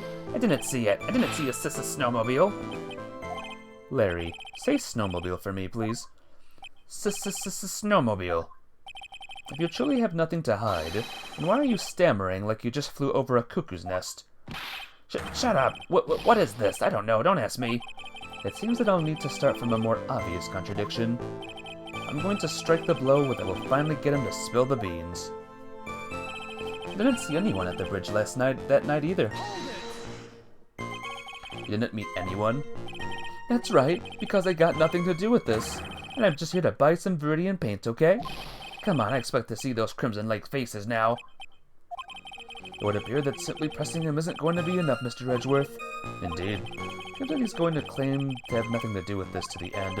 I don't want this guy to cost us any more time. He just slice through his obvious contradictions and keep things moving along.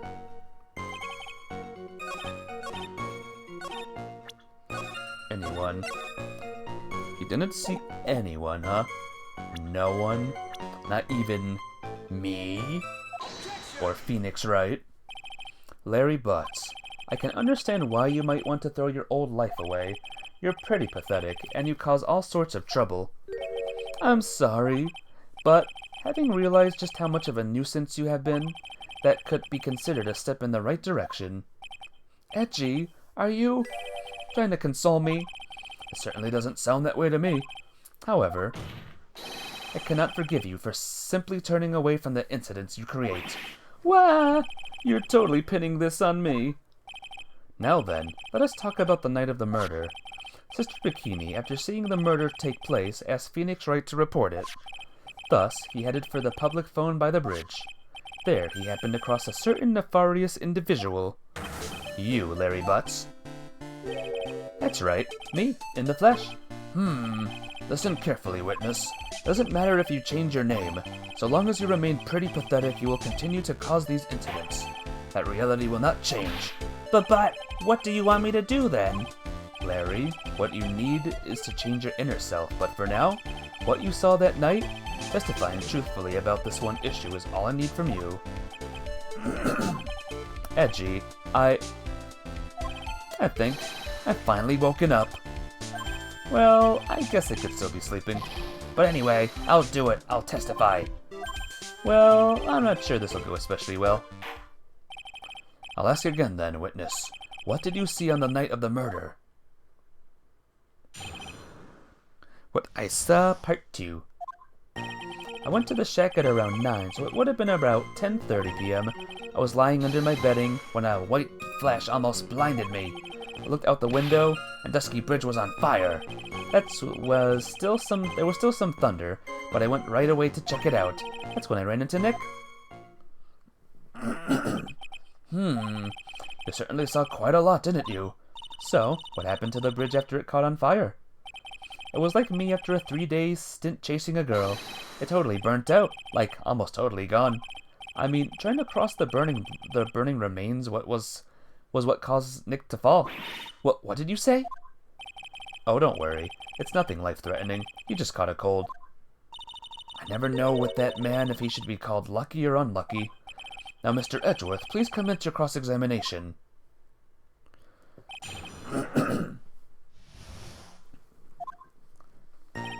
I went to the shack at around 9, so it would have been 10:30.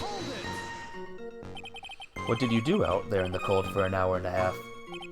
Well, if you really must know, I was busy being excited, I guess. Excited? Dare I even ask? I set the meeting time as 10 p.m., right? But I couldn't wait, and I thought she might come early too. Well, it appears she didn't come at all in the end. Because they never arranged to meet in the first place, did they? Shut up, and don't go picking my fond memories apart. Anyway, I was getting a little worried. I thought maybe Iris had lost her way. So every 20 minutes or so, I went out to the bridge. But I didn't see anything particularly suspicious. I didn't have anything else to do, so I went back to the shack to wait for her. I was lying under my bedding when a white flash almost blinded me. This light was, of course, lightning, like kerpow. That like a slap from Naomi, honestly, a big bada boom. Aga! Or a little like that. Wah, that's more like a punch from Miranda. Witness, did you actually see the lightning hit the bridge? Well, I was a bit startled by the flash of light, so I looked out the window, and Dusky Bridge was on fire. Seeing that, what did you do? What do you think? I was burning up as well, from the fire in my heart. And that's why you went to take a look at the bridge? Well, to be honest, it was freezing cold, so at first I thought, forget it, I'm not leaving my covers. But it had pretty much stopped snowing, so I don't know, I changed my mind.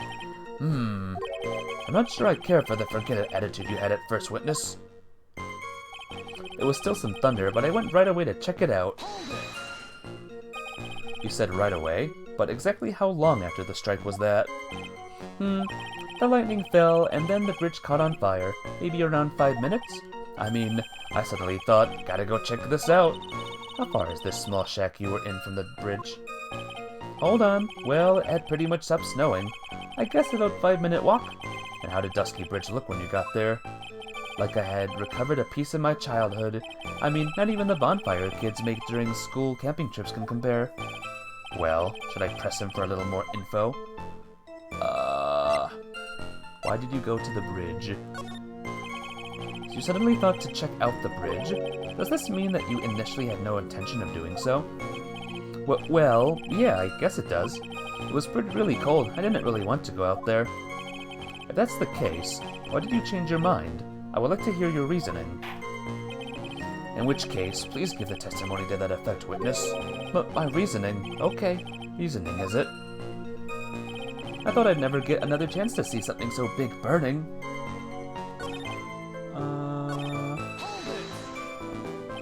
So you decided to go and see what was happening. That's right, we're talking about a massive suspension bridge burning to high heaven. It's not something you see every day. A real spectacle, like, really special. Can we really trust a witness who is unable to pronounce spectacle? Life seems to love hitting this poor witness below the belt. Well, my motto is to hit life back as hard as I can. Ag! I'll give you a few hits too if you'd like, with my whip. Told me about the burning bridge yesterday, but there's still something that doesn't quite fit. It looks like, despite his change of heart, Larry still isn't telling us the whole truth. Imagine a Persona 5 Phantom Thieves attempting to change this guy's heart. That would be the hardest thing ever. So maybe this one? I will confess, I don't remember. Maybe, thunder. Oh no, I think it's guide times, guys. I actually don't remember this one at all. Tracks, photo, crime, testimony, occult, weather data.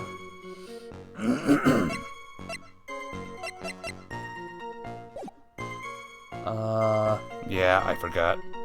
Be right back. Memory is gone.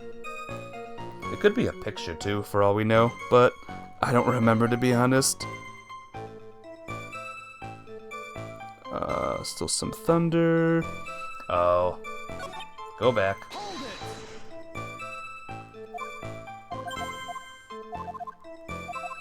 No wonder why I didn't even know. Larry, let me ask you one thing. What is it, Edgy? What's with the serious face? Why didn't you call anyone? Huh? What do you mean? Normally, when faced with a towering inferno, one would try and tell someone. There was a public phone right by Dusky Bridge, correct? Well, of course I thought of doing that. So then, let's hear why you didn't. Huh? Yeah, okay, a reason, my reason. Isn't that I didn't try to tell anyone, I just didn't have the time to, okay? I arrived at the bridge and Nick showed up less than a minute later. Just in case it's wrong. Now we do the weather data. There we go. Now let me get back into my chat room. Your very existence being a contradiction. I'm not sure if you can grasp this or not. What the hey, Edgy? You make me sound like some sort of alien. But your testimony is conclusively contradictory. The problem here is time. I've never been the best timekeeper, you know. 3 minutes after Billy leaves on foot, you follow him on your bicycle. How long does it take for you to catch up with him? Terrible at those. This is much more simple. You saw the lightning strike Dusky Bridge, and immediately went to see what had happened. Is this correct? Yeah, well, I wasted about 5 minutes first, but more or less. I have the weather data from the night of the murder here. According to this, the lightning fell at 10:45 p.m. You say it takes less than 5 minutes from the shack to Dusky Bridge, meaning you probably got there at around 11 p.m. That's all sounds about right, I guess. And then Nick showed up and did his falling act. That isn't possible. What do you mean? 11 p.m. is when the murder occurred in Hazakura Temple. Thus, Wright was still there, in the courtyard. There is no way that Larry could have encountered him at Dusky Bridge at that time. Excuse me. I have an objection. You do? Edgy, how many times do I have to say this? I'm not Larry. I'm Larry Stone Dunham. Yeah! It has not been proven that the murder occurred at 11 p.m. The sister only said around 11, in which case it could have been earlier than that. Watch your footing there, Miss Franziska von Karma. That slope ahead is slippery, for there is still no way that Wright could have been at Dusky Bridge at 11 p.m. And why not? It's clearly written here in the weather data report. It took around 30 minutes for the bridge to burn out. Therefore, the bridge must have been burning until 11:15, which means, what exactly? Wright did not see the bridge while it was being consumed by the flames that night. In fact, he did not arrive on the scene until after the flames had died down. Larry, you arrived at the bridge at 11 p.m., but Wright did not make it there at least 11:15. I suggest you stop hiding things and just tell us the whole truth. Now then, what happened during those missing 15 minutes? I feel like I just got brutally woken up by a toilet splashback. I guess I was still sleeping after all. Ha ha ha, pinch me. Order! Order! So there was a missing 15 minutes prior to meeting Miss Phoenix Wright. I hardly see that as much of a problem. Yeah, not much of a problem at all. Really? The bridge is burning before your eyes, and there is a phone right next to it. Why, then, did you not report the accident? Yes, witness, why didn't you? Were you there simply to watch the bridge burn? And therein lies the problem. For even after the bridge had burnt out, he was still there. Staring into space, this witness didn't even attempt to fulfill his civic duty. But that's what it sounds like. But this is Larry we are talking about, and even he is incapable of being so stupid. Which means there has to be a reason for his inaction.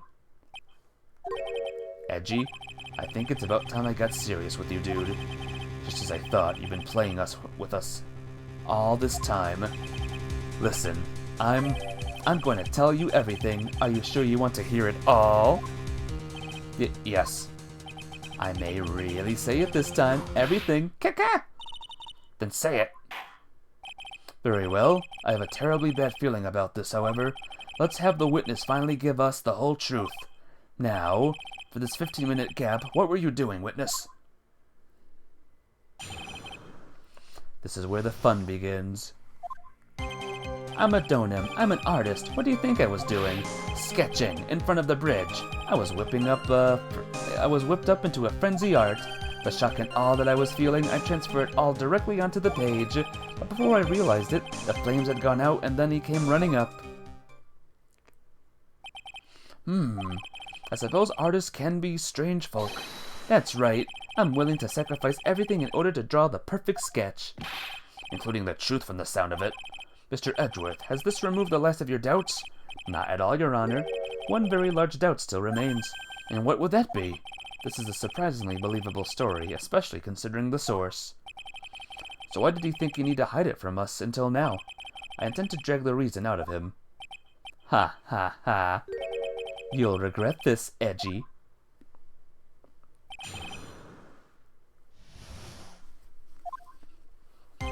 I'm a donem. I'm an artist. What do you think I was doing? Sketching in front of the bridge. I was whipped up into a frenzy of art. Sketching the burning bridge? The burning bridge and everything that came with it. What? Came with it? You want to hear this from my lips, do you, Edgy? You'll regret this. This sketch of mine is... Gah! Enough. Just take that ridiculous sketch of yours out already, witness. What are you talking about? I don't know what you mean. That does indeed appear to be the fastest solution. I'll leave it to you, Mr. Edgeworth. What should I do? I've got a terrible feeling that the instant this sketch is revealed, the entire world may be changed by what is depicted in there. Should we see the sketch, guys? Should we see the sketch? Let's see the sketch. Larry, I wonder if you could show us your sketch, please. Well, well, even I couldn't have imagined it turned out like this. Imagine what? That Larice Dunham's debut would take place here, today, like this. Ow, ouch! Show it, now! Okay, but steel yourselves. This is the work of Larice Dunham.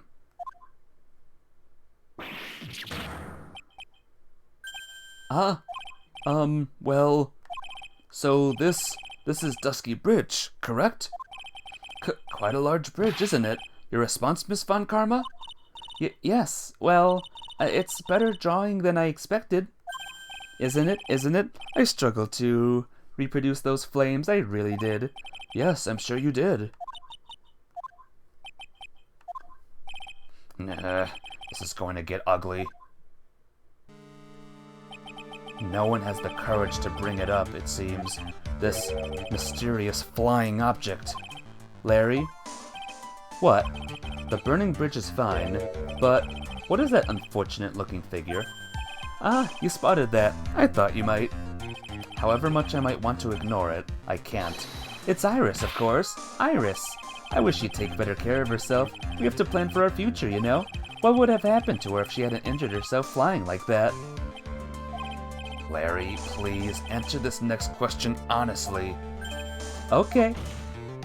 Are you really claiming to have seen this? Are you claiming to have seen the silhouette of the defendant flying over a bridge that was engulfed in flames? Yep, that's what I saw. That's why I drew it. I'm an artist, a real artist. Are you high? That girl, she's really high up in this picture.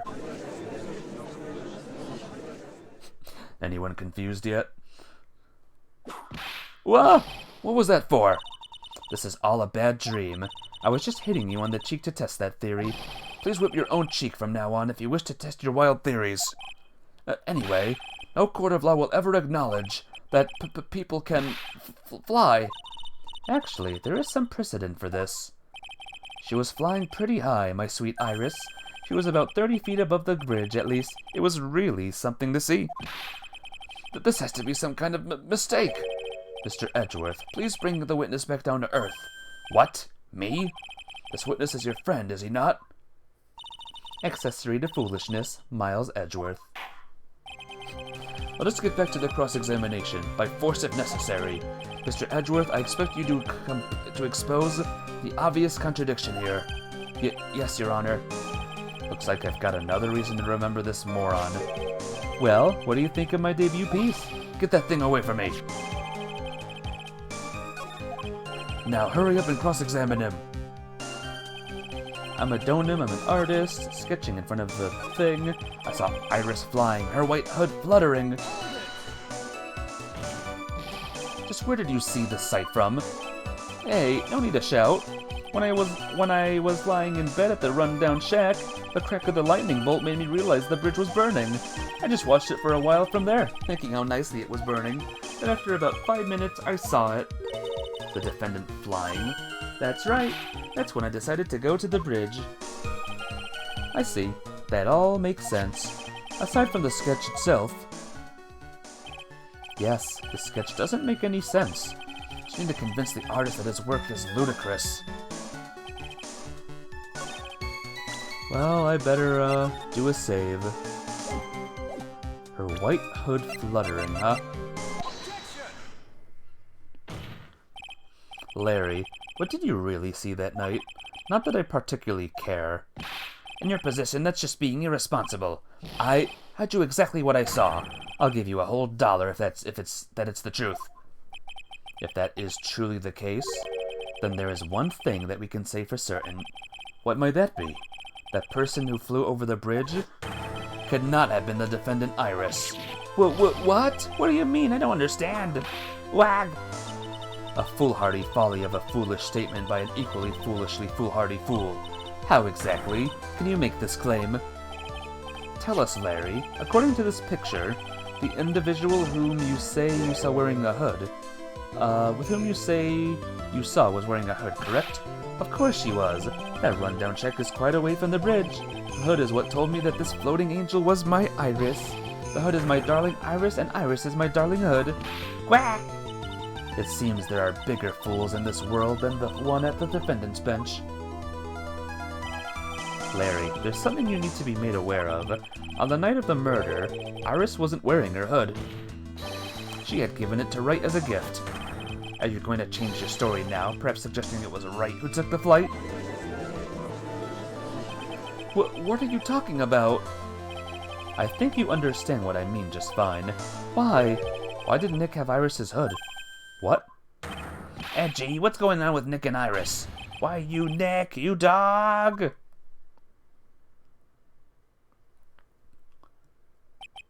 I do believe that this unbelievable mysterious sketch is destined to disappear, discredited and discarded, straight into the garbage. Ha. Ha ha ha ha ha ha ha ha ha ha ha ha. What is it now, witness? It feels like I've been waiting 25 years for this very day to come. Edgy, today is the day I get to completely stupefy you. What? What is the meaning of your outburst, witness? I hate to have to do this, but I have some definitive evidence. Definitive? Evidence? Iris did indeed come flying over that burning bridge, and I, Louis Dunham, shall prove it. Well, I didn't expect to ask this again, but we shall be needing your testimony once again. Tell us anything you know concerning the defendant as depicted in this sketch, and show us your evidence that this nightmare was actually a reality. Okay, I hope you're ready, Edgy, because I'm going to feed you a whooping serving of pain. You've been serving us a whooping serving of pain this whole time, trust me. Proof that Iris flew. When I reached Dusky Bridge, she was already gone. I was so worried, so I frantically searched all over for her. It led me to finding a beautiful crystal sphere, half buried in the snow. I'm sure that Iris was simply wearing a spare hood. After all, no one else could have lost a crystal sphere that night. A crystal sphere? This one. Pretty, isn't it? But finders keepers. That sphere, where did you find it? Let me see. Around here, somewhere. Looks about right. And it was half buried in the snow? It had pretty much stopped snowing by then, but there was still some falling as I walked to the bridge. The court accepts this crystal sphere. That's mine, okay? I want it back afterward. There's something on it. Oh my, it's blood. What? Blood? You ready, Edgy? By tomorrow morning you'll be calling me Master Larry. Yeah, I like the sound of that. No one's going to push me around anymore. Didn't you want it to be called Larice Donum only a few minutes ago?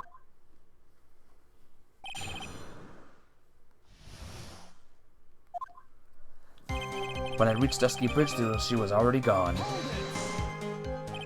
So, you went to the burning bridge? That's right, to meet Iris. She actually flew to get to me. The least I could do was meet her halfway. But the defendant was not at the bridge when you got there, you say? I guess she went back to Hasakura Temple. She's a girl after all. She must have wanted to look her best. It must be lovely to live in a fantasy land of Larry's mind. Actually, it's so depressing that I can't even work up the energy to point. So what did you do next? I was so worried, so I frantically searched all over for her. So you searched all over for her? She was flying pretty high, you know. I thought maybe she slipped on her landing and got hurt. Hey, it was more than possible. Also, when I headed out to the shack the first time, I was snacking on a banana. I was pretty sure I threw the peel away somewhere around there, so you know. Can one guy really be this stupid? So, did you find any signs of her so-called landing? I don't really remember. I kept on falling over myself, and I kinda lost it for a while there. You fell over yourself? Yeah, the snow was steep, and there was even a banana peel out there. Yep, there's a stupid, and then there's Larry Butts. The short of it is that you didn't find any signs of her landing, correct? And what happened next? That led me to finding a beautiful crystal sphere half buried in the snow. Half buried? It was sitting in the snow, with a little gathered on top of it. It was very hard to spot, actually. I mean, it was dark out, too. I'm impressed. You did well to find it. No matter what you may think when you look at me, I'm a pro, a genius security guard. I used a pen light I borrowed from my company to help in my search, and it sparkled really brightly, as if it was saying, "Here I am," to me. It does indeed look very much like the crystal sphere on Iris's hood, but need I remind you that she was not wearing her hood that night? I'm sure that Iris was simply wearing a spare hood. No one else could have lost a crystal sphere that night. No. I think one was lost. Like, in this picture? No. Like in this picture here.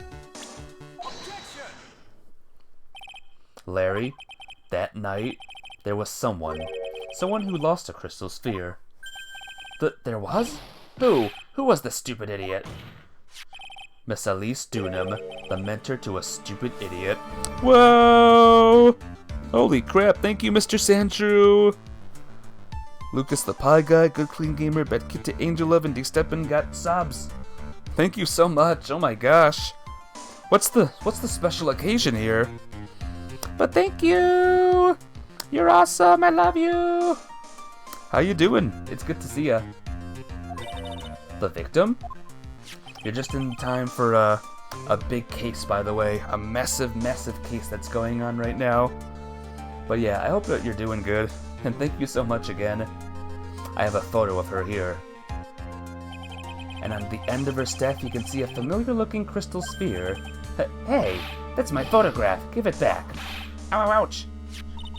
A crystal sphere like that is quite easy to find. I have one just like it on my brooch. They look nothing alike. In any case, please take a look at this. This is the victim's staff found at the scene of the crime. Ah, the crystal sphere. It's gone. What?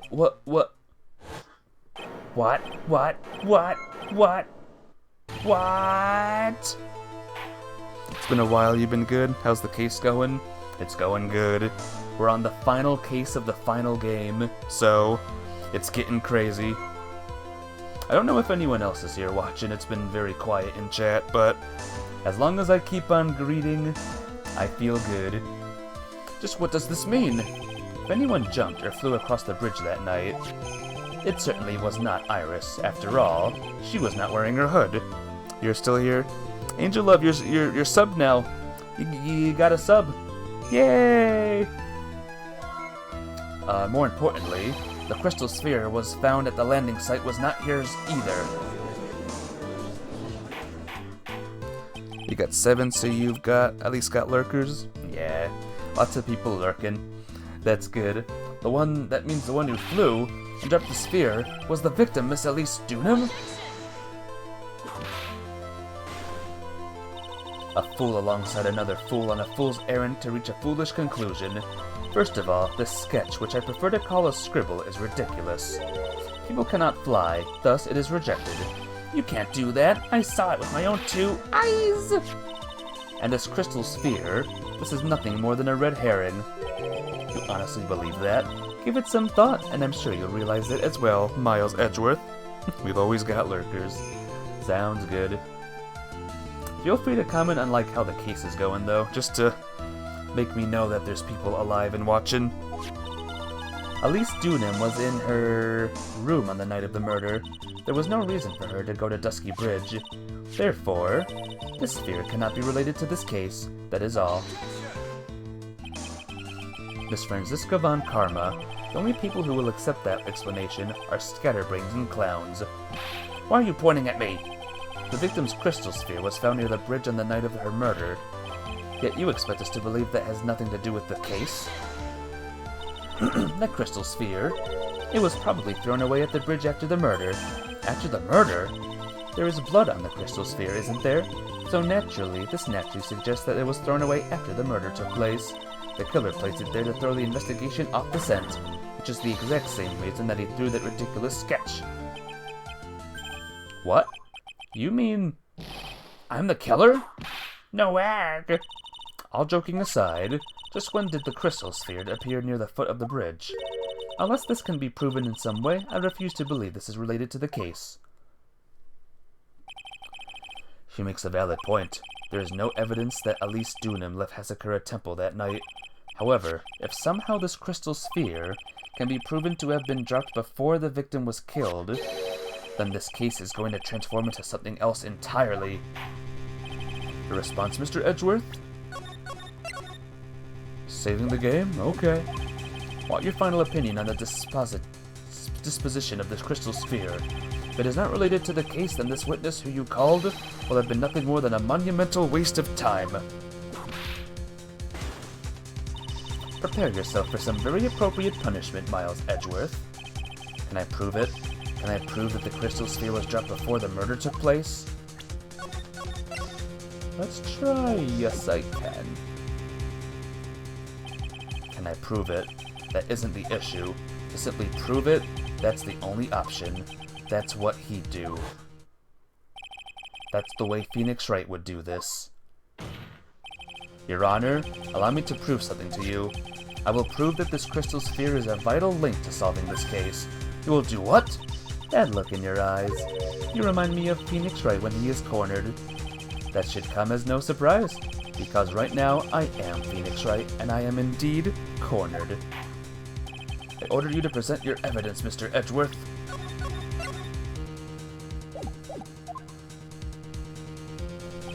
Evidence that proves that the crystal sphere was indeed dropped before the murder.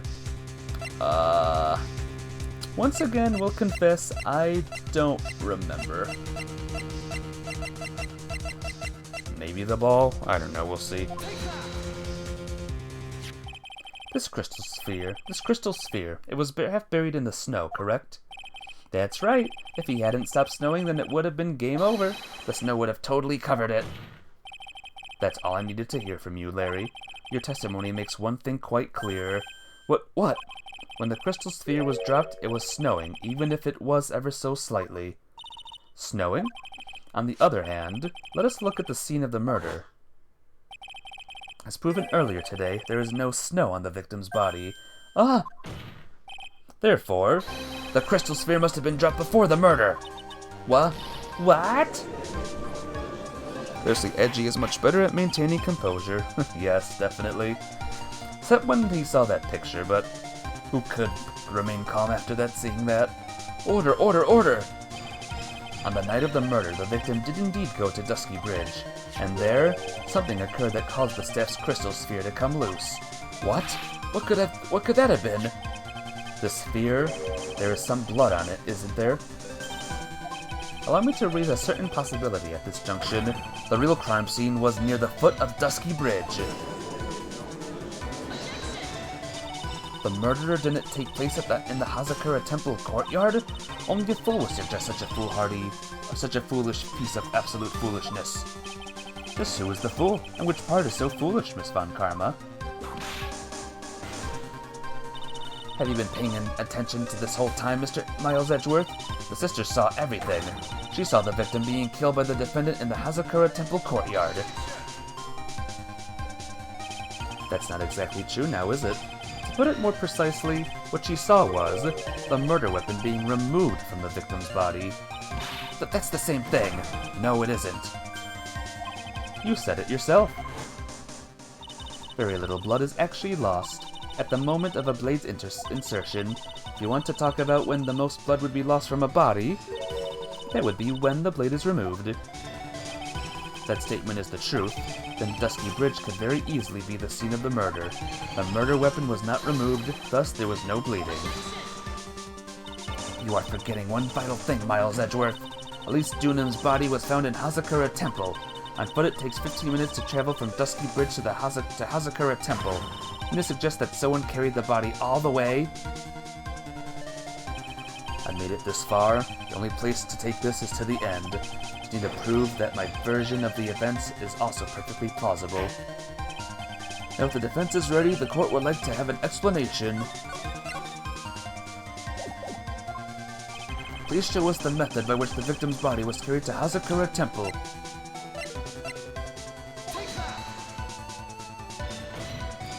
On the snowy night, there is one way that a body could have been moved: the snowmobile. Ah! As we know, the snowmobile was used that night. It was explained as having been used to dispose of the murder weapon, but it could also have been used to carry a body.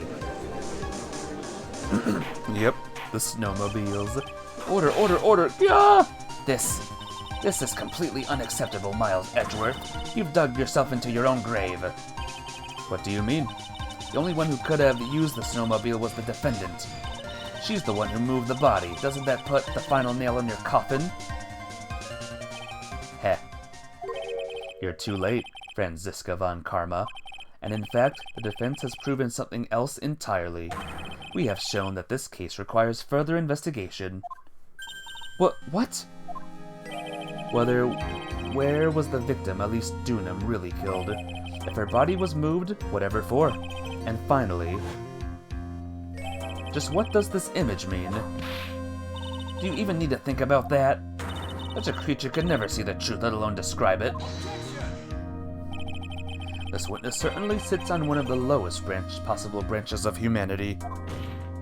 However, he would never utter a lie that could hurt a girl with whom he is enamored. He drew this, so it is something that actually happened. The defense stands firm on this point. Edgy, thank you. That settles it then. I cannot give a verdict under these circumstances. Grr, grr.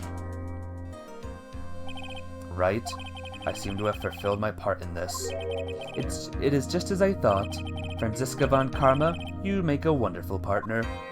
Excuse me? There was one reason, and one alone, for me being here, to expose the darkness lurking in this case and then pass it on to Wright. Really? That's what this was all about? You could have just told me that from the very beginning. Then I wouldn't have had Frenzy whipping me all day. Ouch! Miles Edgeworth, I don't care about what you were here to do. This was my chance to finally grind you under my heel. A shame that your chance seems to have slipped you by. What a shame, Frenzy! This is all your fault. Such a terrible witness. You were an affront to all the legal system stands for. Ow, ow, ow, ow, ow, ow, ow, ow, ow, ow, ow, ow, ow, ow. I demand satisfaction.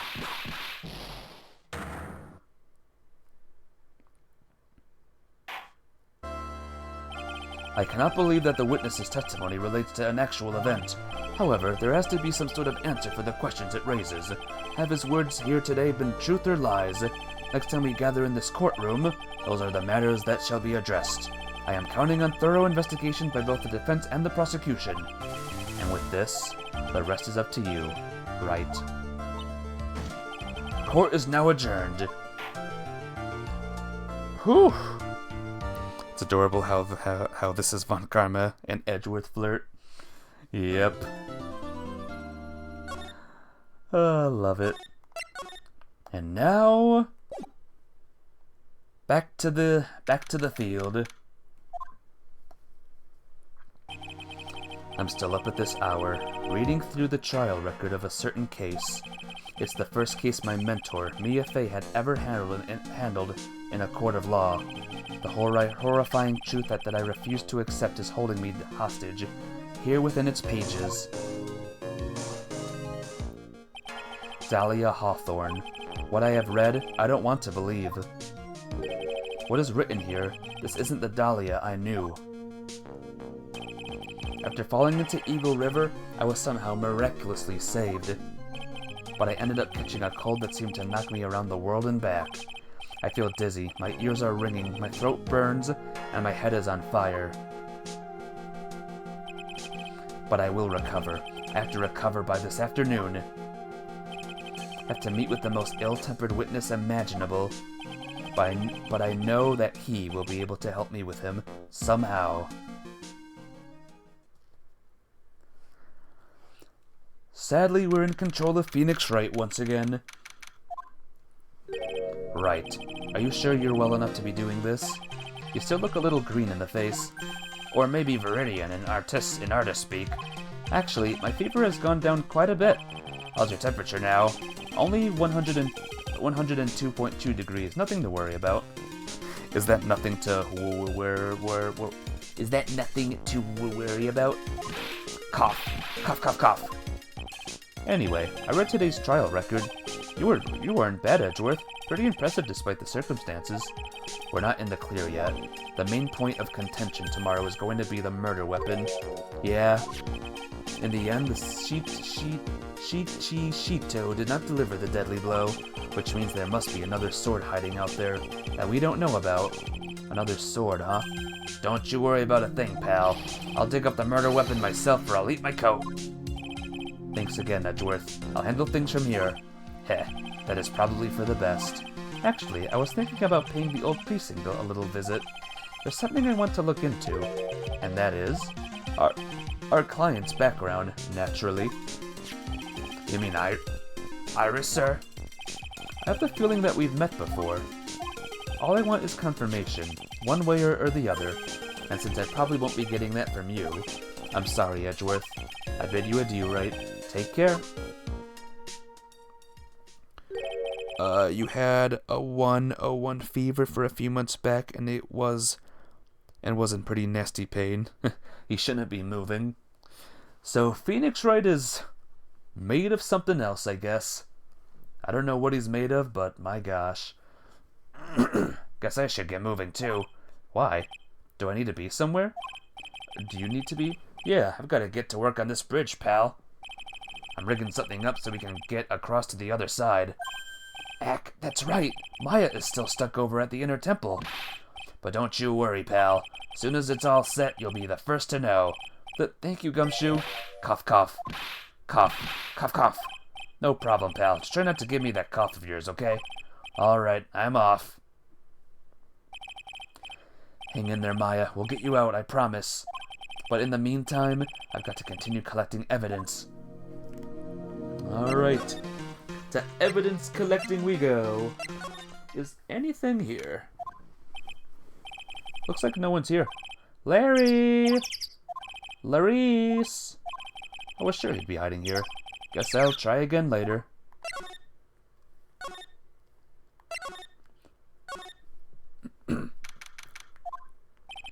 Come on, please. It's for art's sake, I swear.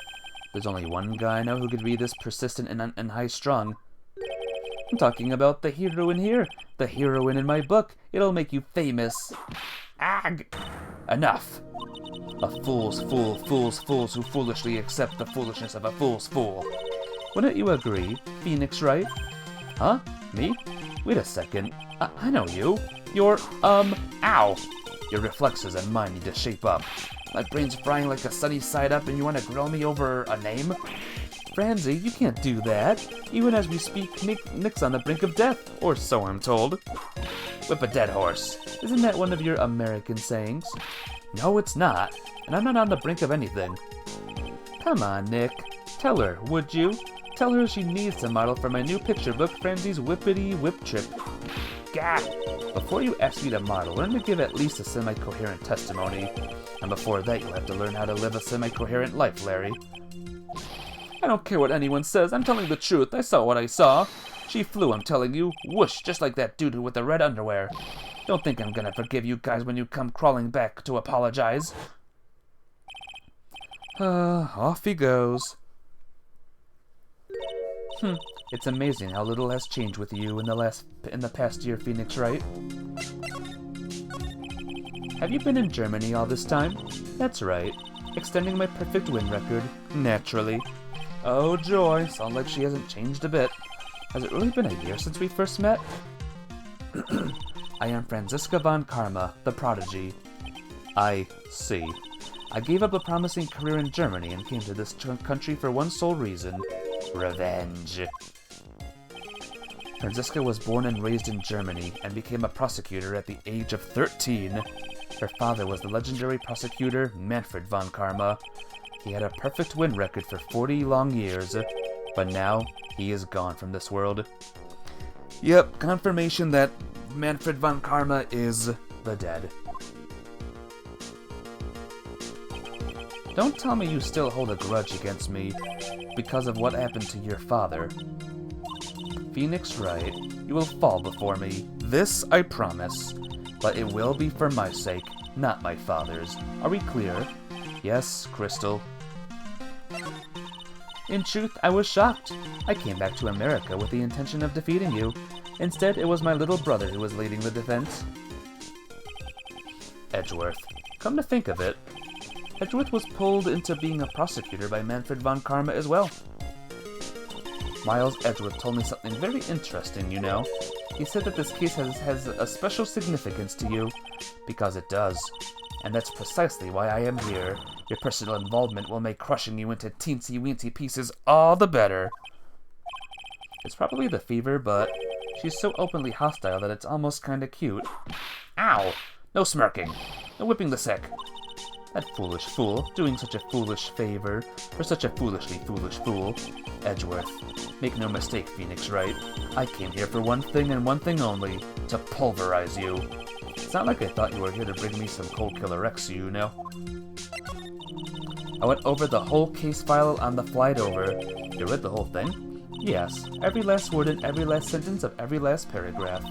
All the ridiculous things you did made a very interesting read, you know? Attempting to cross a burning bridge, did you even consider the dangers? No. The only thought in my mind was, I have to get across. A fool who doesn't think is more foolish than a fool who foolishly thinks. Gumshoe said he'd let me know once the bridge was repaired. Maya, she's got to be okay, I just know it. Plus, I need to ask her about what really happened at that inner temple that night. And in the thing I go. That was one long sigh. Sister Bikini? My, I didn't know you were here. How are you doing? You don't have to pretend to be in a good mood for my sake. I suppose I've made a terrible mess of things, haven't I? I let Mystic Elise die, and then there's Iris as well. Mystic Elise? Now that I think about it, there's an acolyte stuck at the inner temple, and that poor little girl has gone missing too. That little girl? You don't mean Pearls, do you? Yes, I'm afraid I do. She hasn't been seen since the morning after the incident. Pearls? She's missing? Why didn't anyone tell me about this? Lots of not good things happening here, guys. I must be getting old. I think I've seriously lost faith in myself. Are you talking about your performance at the trial today? You believe me, don't you? I'm not a liar. I would never lie. I know what I saw. I saw Iris pull that sword from Mystic Elise's body that night. I'm certain of it. At least, I was until this morning. I don't see any psych locks. She must be telling the truth. So why are you so unsure of yourself all of a sudden? You know that artist who testified after me? I saw Iris flying. Her white hood fluttering. Felt like I might start flying myself. When I saw that man testify so fervently about something so impossible, I started to wonder if I had just acted just like him when I was on the witness stand. I wouldn't take that guy too seriously. He's an artist, but all he draws is trouble, and nothing else. If both Bikini and Larry are telling the truth, then that can only mean one thing. They both didn't see what they think they saw. On the night of the incident, you met Iris at the inner temple, is that correct? That's right, I'm sure it was Iris. But Iris claims she was in her room in Hazakura Temple. I know I shouldn't have come back here that night, but because you did, Maya is stuck all by herself at the inner temple. I am so sorry. The drafts in that place are nothing to shake a stick at. Winter is especially bad. I'll bet. The training hall looks like it's about to fall down in any second. Eagle Mountain has always been prone to earthquakes, just so you know. Earthquakes? Yes. I wouldn't be surprised if the next big one levels the training hall. We've got to get Maya out of there, fast! But still, there's really no need to worry. That area on the other side of Dusky Bridge is isolated like an island. It's like an island? How so? Well, the only thing on that side of the bridge is the inner temple. No one lives out there, and it's surrounded by all sides by the river or the forest. I see. So a criminal would be trapped if they choose to flee in that direction. And as long as the bridge is out of commission, he or she will have to stay there. That means Maya could be stuck out there with a murderer, and with no way of escape either. Oh dear, yes, I suppose it does. Please, Gumshoe, get that bridge up faster. I'm curious about a few things, if you don't mind answering some questions. Oh, do you need to know my measurements for your investigation or something? No. I want to know a little more about the victim, Miss Elise Dunham. I'm afraid I don't know her waist size or her bust size for that matter. No, I'm wondering why she came to stay in a place like this to begin with. I mean, she told us herself that she wasn't here for a spiritual training. My, you make it sound like this place is some sort of dump, Mr. Wright. Mystic Elise was here to soak up the natural beauty of Eagle Mountain, if you must know. There, you did it again, Sister Bikini. I noticed you always referred to Miss Dunham as Mystic Elise. Oh? Yes. Now why is that? After all, she is not here as an acolyte. Well, we address all our visitors as mystic. It makes their experience feel authentic. And anyway, she's a little older than me. You must respect your elders, you know. How do you know that? How can you say for sure that she's older than you? Oh!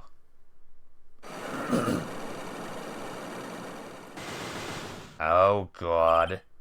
It seems Miss Elise Dunham was no ordinary visitor after all. And there's Pearls. She was with Miss Dunham on the evening of the murder, and now she's vanished. It's all got to be connected somehow. Was it Iris? Or not Iris, was it Bikini? Well, why did Pearls have to get mixed up in this mess? Please, Mr. Wright, I know you're worried, but try to keep it together. Oh, man. My head's throbbing so bad it's killing me. Pearls? She was with Miss Dunham on the night of the murder, remember? Yes, but I have a temple to run, you know. I was busy preparing for the training. I didn't see the little darling even once after we'd finished eating dinner. The murder didn't take place right in front of her innocent eyes, did it? According to the detective, she hasn't turned up at her home either. Come on, keep calm. There's one place left where Pearls could be. She just has to be there. Come on, Gumshoe. Tell me you'll be done with the repair soon. Well, things are just bad, guys. Very bad right now. This is where Sister Bikini witnessed the incident. It's hard to imagine she was lying on the stand, so maybe there are some clues that have yet to be found. I'm pretty sure no. Whoops. Stop it. This Dunham's staff. I definitely remember there being a crystal sphere attached to the staff. Guess Larry eventually found the sphere near the foot of Dusky Bridge, but what was it doing all the way out there? I don't know. I'm out of here. Hey! What was that jarring, inconsiderably loud yell? So this is where you've been, keeping nice and warm, I see. Detective, have you finished the bridge? Yeah, I did. I told you I'd let you know. Well. Then I'll come along with you and... Sorry, ma'am. No unauthorized entry. Access is restricted to people involved in the case. What was that? I'm involved, aren't I? You couldn't get much more involved than me.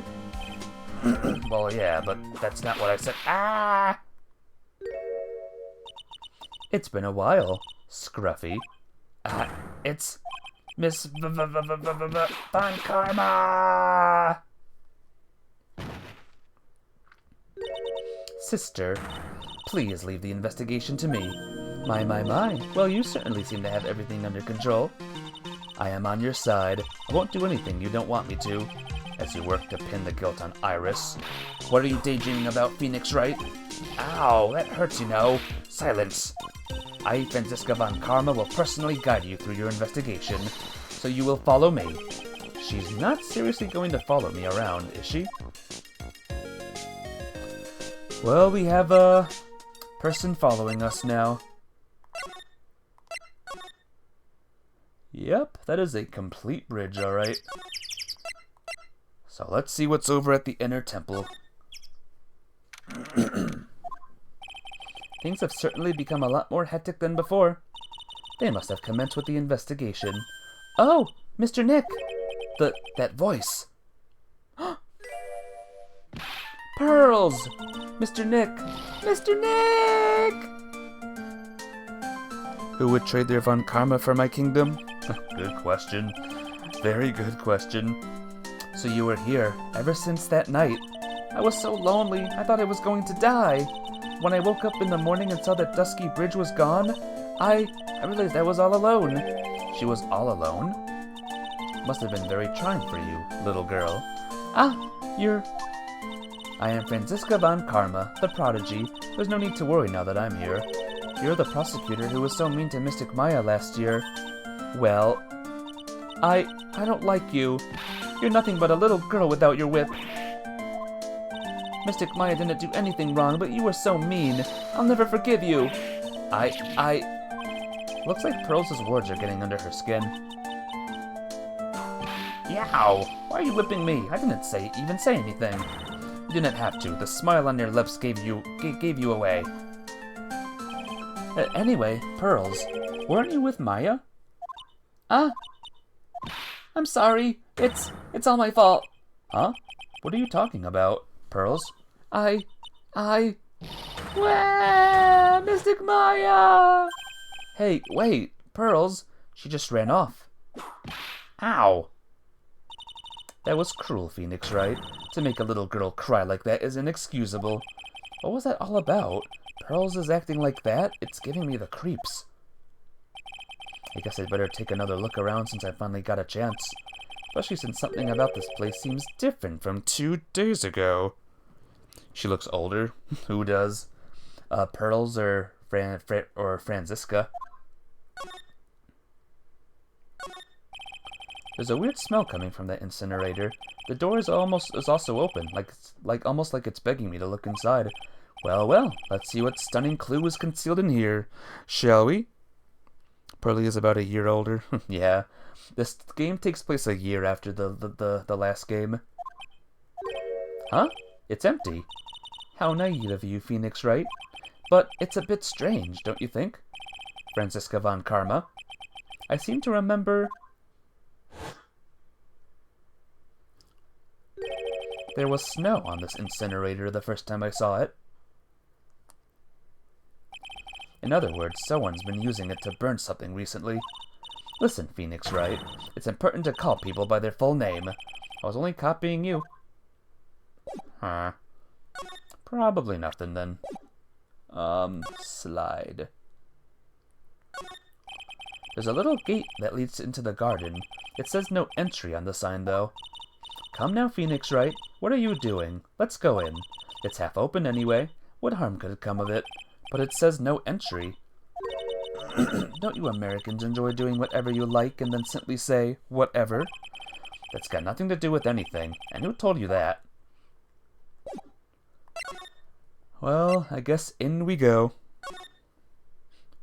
Oh, wait a minute. What's going on here? What's wrong? Why are you so quiet? Maya, she was supposed to be in here training. Yet it appears she's nowhere to be seen.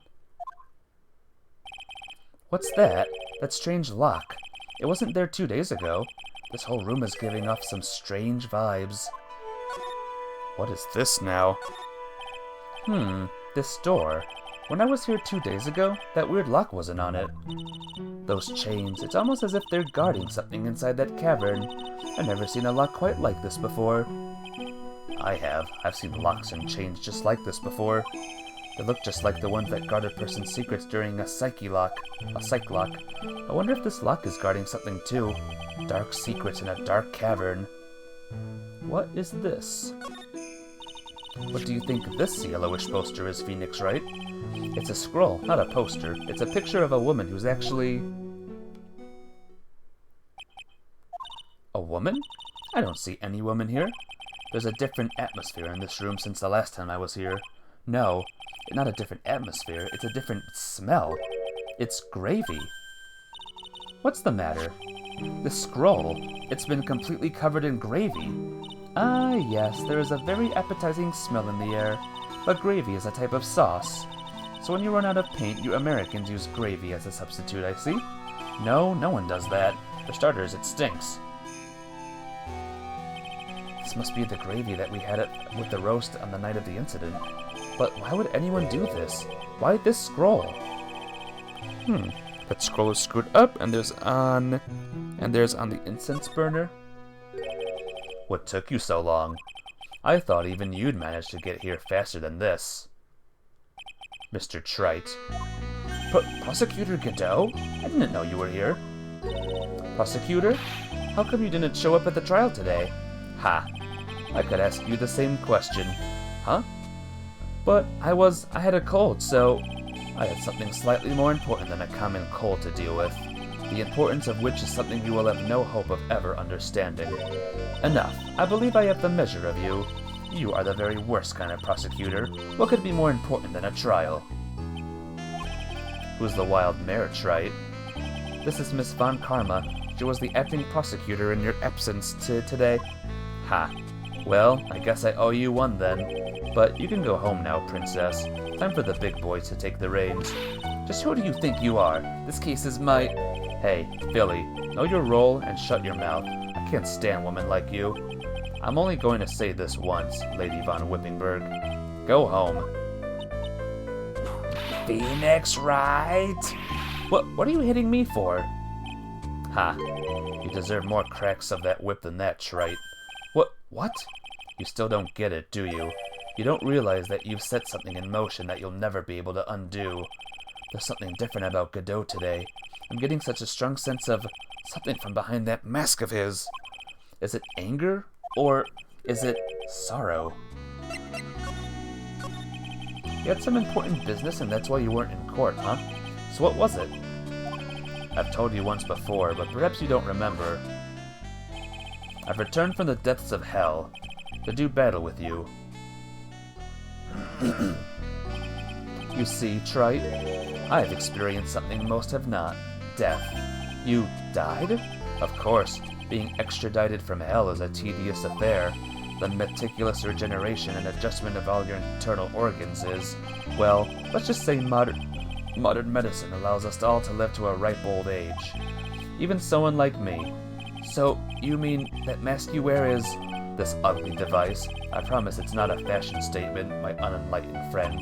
Without this, I can't see your frequently dumbfounded face. I didn't know. My eyesight is pretty messed up. Even with these huge goggles on my head, I still can't see everything. Still, I keep this worn-out piece of junk of a body going with regular servicing.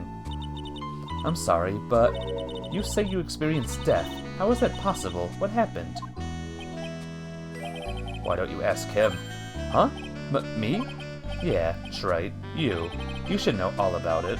You know when my life ended, and who ended it for me. Well, Phoenix Wright, do you? I don't know what he's talking about. Although, to be honest, I do feel a little tug at the corner of my memory. I think I do know how Godot was killed. It will all become clear in due time. Isn't that right, Trite? Can't undo? Earlier you said I've done something I can never undo. What did you mean by that exactly? The inner temple here on this side of Dusky Bridge is an isolated island. That's what Sister Bikini said too. And I wonder, Trite, Do you know what that police are doing here today? What do you mean?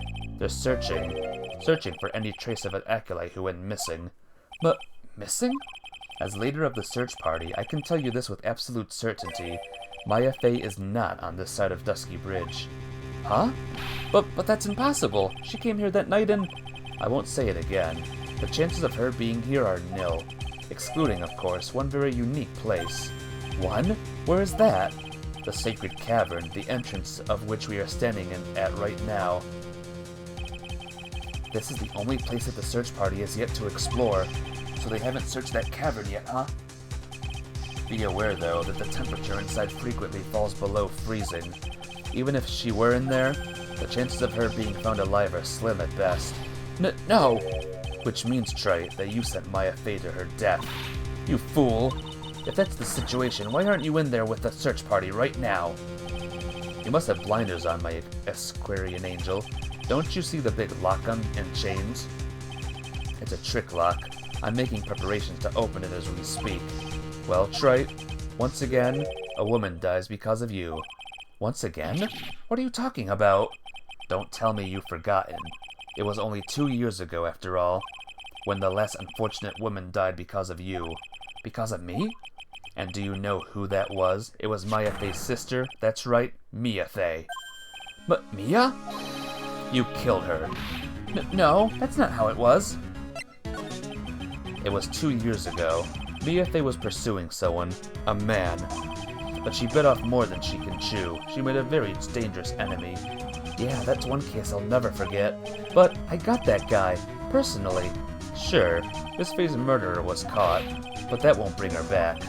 Well, no, but you were with her at the time, you and no one else. It was your responsibility. You should have protected her. You say Mia Fey was your teacher? Well then, I'd say you've learned nothing, Trite. You've robbed her of her life, and now you've let her sister suffer the same fate. I haven't sentenced Maya to death. No. What is this peculiar-looking lock? Why don't we just break it open? It would be a simple matter of... I'm afraid we can't do that. The area has always been prone to earthquakes. The repeated tremors have weakened the foundations of the training hall. Any excess force used to break the lock open would... Well, let's just say the inner temple in the Sacred Cavern would be a thing of the past. Very well, then I dare suggest the obvious solution of opening it is with the key. Ha. Sure, just show me where the keyhole is on this trick lock. There's no keyhole? That's right. An interesting puzzle, huh? The person who set this lock is the only one who can open it. Then who was it? Simple. The accused. What? Iris? When an acolyte undergoes training inside the Sacred Cavern, the attending sister is responsible for locking the entrance. Obviously, the night of the murder was no exception. Maya Fey was to train in there. Sister Bikini did mention it a number of times, now that I think about it. She said that Iris was left in charge of supervising the early stages of the training. So Iris, the accused, is the only one who can open this lock. I've arranged for her to be brought here now. Iris is the only person who can open this lock? Hope she gets here soon. Hang in there, Maya. We'll get you out. So, I should be getting back to work. Wait, Godot, how sure are you? There's no doubt in my mind. Use them, Hagatama? I don't think we can. She's in the Sacred Cavern somewhere. It's the only place she could be. You'd better start praying. You better pray that friend of yours brings the accused back here soon. Edgeworth? Listen up, Trite. There's only one thing I want to say to you before I go. I'll never accept you. Never. This guy. You should choose your friends more carefully, Phoenix, right? That's what everyone says. It looks like I don't have much of a choice. I guess I'll just have to do what I can for now. Evidently, this version of Earth doesn't include power tools. Yep. Even if it did, if we use a power tool, the thing might collapse or something. Or whatever. I don't know. Should I or shouldn't I? Sounds like someone's talking to himself, but where's that coming from? Yeah, I guess I better wash that off. That's what I'll do. No, but I can't do that. I'm a detective. Arrgh, my brain. This is driving me nuts. Ah! Is something troubling you, Scruffy? But please don't whip me like that all of a sudden, sir. It was merely a simple greeting, a friendly tap on the shoulder, with my whip. So what's up, Gumshoe? Is something on your mind? How did you know, pal? Perhaps you were trying to decide if you wanted to wash that off or not. How did you know, sir? Oh, yeah, I nearly forgot. You can't go through that little gate there, okay? You mean that one and it says no entry on it? I, kinda already snuck in there. Is he trying to be clever or something? So what's behind there, Scruffy? A kind of garden-like garden? A garden? Yeah, anyway, it's under investigation right now, so keep out. I'm not telling you, and I'm asking you, pal. You got me? Is it normally the other way around? Well, see you later. No powerful tool would be strong enough to collapse a cavern without significant misuses. Maybe the chain is tough where, like, it would have to be, like, powerful or something. I don't know. No power tools exist in this world. That's the real answer. So, shall we adjourn to this garden, Mr. Phoenix Wright? Of course. What else would we do? I really want to know what Gumshoe was thinking of washing off. The garden.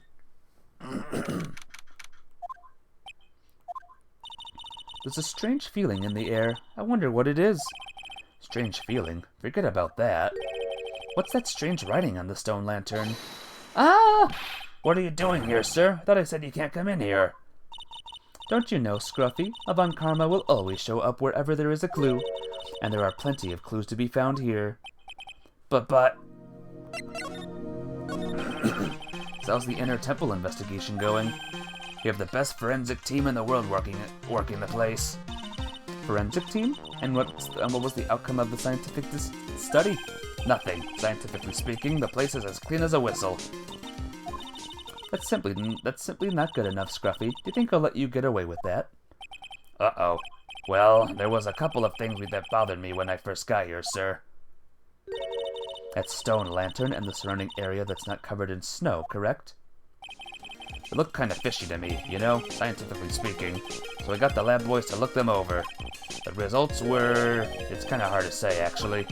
Guess I'd better look into them myself. About Maya. Oh, did Mr. Godot tell you yet? Yes, we heard. He's got the search party out looking for her, but there's nowhere else she could have disappeared to on this side of Dusky Bridge. All we can do is wait for Mr. Edgeworth to get here, pal. Edgeworth? It's escorting Iris, the defendant, over here. We'll have to wait, since he is the only one who can open the door. Since she's the only one who can open the door to the sacred cavern. Oh, I think Mr. Edgeworth wants to talk to you about something too, pal. Huh? I wonder what it is. Just don't be expecting any good news when you talk to him. When I spoke to him, Mr. Edgeworth sounded so down, I felt like I was drowning. Sounds pleasant. Alright, let's examine some things. Like this red thing. There's a charm or something poking out from the snow. It looks pretty old. There's a leather cord tied to it, too. Apparently it belonged to the victim. To Miss Elise Dunham? Yeah, there was a broken leather cord around the lady's neck. The ends of the cords and found on both the victim and on the charm match exactly. Sounds to me like this little trinket is going to be my ticket to getting some very big answers. Maybe. Now what is going on here now? What the heck is that? Uh-oh. You spotted it, huh, pal? You kidding me? It couldn't be more obvious. It says, Maya. Yeah, and before you ask, it's written in blood. You will answer all our questions now, Scruffy, without exception. Yes, sir. Well, this is odd. There's no snow on the ground here, and it's an almost perfect rectangle. It couldn't have happened naturally. Yes, it appears as though someone has carefully cleared away the snow. No doubt it was you, wasn't it, Scruffy? No, it wasn't me, sir. It was already like that when my men and I got here to start the investigation. If it wasn't the police, then who did it? Oh yeah, there's something I need to tell you. Just between the three of us, okay? What is it? It's top secret. You can't tell anyone, got it? Understood. Well, when I was a kid, I got knocked out of a local wrestling contest, you see? I was so disappointed I just picked up my mouth guard and cried all the way home. Man, I got in so much trouble when I left it on the couch. Is that it? That's it. Guard! Whoever cleared the snow away must have had a reason, although I can't even begin to imagine what that reason could be. Psst. Maya, so these letters are written in blood? Yeah. What's worse is that it's the victim's blood. Huh? This is Miss Dunham's blood?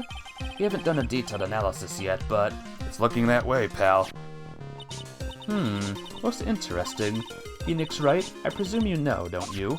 Why Maya's name is written upside down? You know what? That's what really bothered me too. But I just came up with the answer, the result of my own special gumshoe investigation. Really? Do tell. Well, on the night of the murder, the stone lantern was upside down. Ahem. Anyway, there's really only one logical explanation to this mystery. Miss Elise Dunham wrote these letters herself, in her own blood. You must be joking. That's impossible. And the writing on the victim's blood and the other clues left behind, it seems pretty likely that this garden was the scene of Miss Elise Dunham's murder. At least that's our current theory on how the events took place, pal. What? So this is the true crime scene. So Miss Dunham was killed here? However you want to look at it, that's what people are saying now. Then, what Sister Bikini saw in the courtyard at the main temple was... Well, what was it? If that wasn't the scene of the crime, what did she see? What do you think, Miss Von Karma? Surely a special gumshoe investigation would reveal the answer, no? But wait a sec, the bloody writing and all the other clues here. Someone could have easily set it all up after the murder, right? Sorry, but that's not an option, pal. Why not? How quickly you forget, Phoenix Wright. Ever since the incident occurred, this place has been completely inaccessible, because Dusky Bridge was completely burned out. I was overseeing repairs to the bridge the whole time. No one came over here before me and my men, which means no one could have planted all this stuff here, pal. I can't think of a counter-argument to that. I knew it. I should have washed the blood off the lantern as soon as I got here. This really was the scene of the crime, but I need to figure out exactly what it was that Bikini actually saw. Whew. Let's see. Maybe we're going back. Aha! It seems you have a visitor. Mr. Wright! Iris, I'm really glad to see you. Godot managed to mobilize the police by claiming a state of emergency. Not him again. Never mind him. We gotta hurry and unlock the sacred cavern. I'm sorry, Mr. Wright. It's my fault someone so important to you is locked in there. Mr. Edgeworth, can we finish our conversation later? Alright. Let's hurry to the inner temple then. I'll see you later, Wright? Wait, Edgeworth. I'm coming with you guys. Sorry, Wright. I can't allow you to come with us. What? I hate to be the one to break it to you, but Maya Fey is in a rather delicate position. What do you mean by a delicate position? This isn't simply a rescue operation, right? It's also an investigation. That being the case, we can't allow members of the public to interfere. Come on, Edgeworth. If anything happens, you'll be the first to know. Please understand, right? But it's Maya, Mr. Wright. All that matters is that Mystic Maya is rescued, correct? Listen to the voice of reason for a change, Phoenix Wright. From now on, consider anything beyond Dusky Bridge to be off limits. We'll be going now. Excuse us. Ack! This is no time to be standing around, Phoenix Wright. Aren't there any other things that demand your attention? She's right. Thanks for reminding me. Well, no, Dusky Bridge for a while. Sister Bikini looks like she's shrunk some since I last saw her. Don't be so rude, Phoenix Wright. What's wrong, Sister Bikini? My. Hello, you two. How are you doing? The sound of that sigh, I guess she's still pretty down. Iris was just here, you know. She was accompanied by that handsome crimson-clad prince. She's talking about Edgeworth?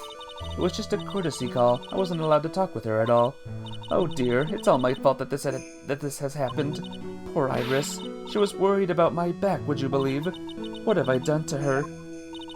Only what you had to do, sister. You bravely and truthfully testified about what you saw. There's no shame in that. And we'll see to it that your testimony wasn't made in vain. Well, I don't hear anyone else saying that. Mr. Blue Suits doesn't seem to share your opinion, I see. Huh? Me? Ack! Glare. Oh, yes. You did great, Sister Bikini. Absolutely spectacular. Sniffle. You two are the only ones who've said that to me. I can't shake the feeling that I just became a shill to a shrew. Do you have a problem, Phoenix Wright?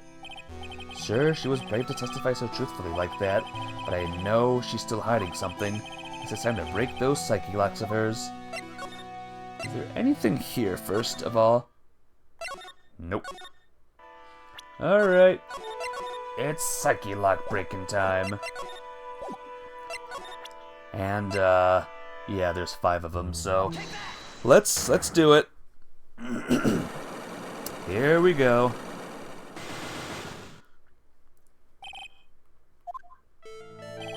Sister Bikini, the truth is becoming increasingly clear to me. I'm convinced that Miss Elise Dunham had a special significance to this temple. As to why she had a special significance, I believe it has to do with her true identity. What on earth are you talking about? She was... Mystic Elise was an author, just an author of picture books.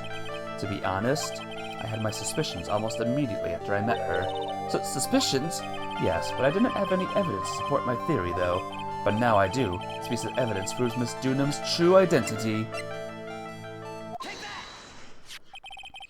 Miss Dunham had this charm with her at all times. Karg, where did you... This isn't some cheap good luck charm either. But then... What do you think it is, Mr. Wright? What could a talisman like that possibly mean? It's a talisman, is it? Interesting. Oops. This thing speaks volumes about who Miss Dunham really was. This talisman and one other item unequivocally proves Miss Dunham's true identity. There it is. The painting is obscured by this gravy stain at the moment.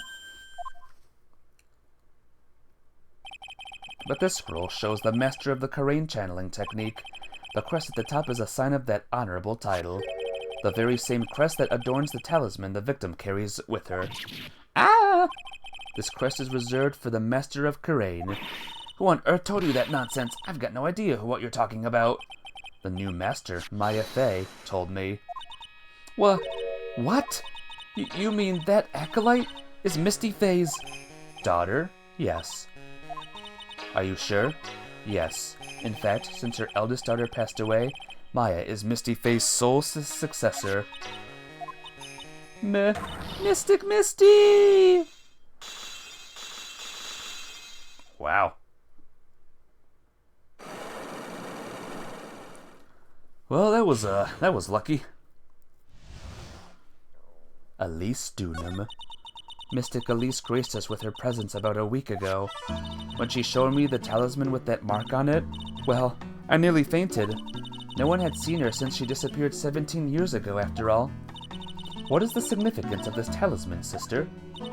The Karain talisman, it's a symbol of the master of Karain. The bearer must carry it with them at always until their death. Never need it cracked through all 5 locks, only like 3. More like none of them, to be honest. Oh, at 3 at maximum, I gotcha. Until their death? So Elise Dunham was really Maya's mother, huh?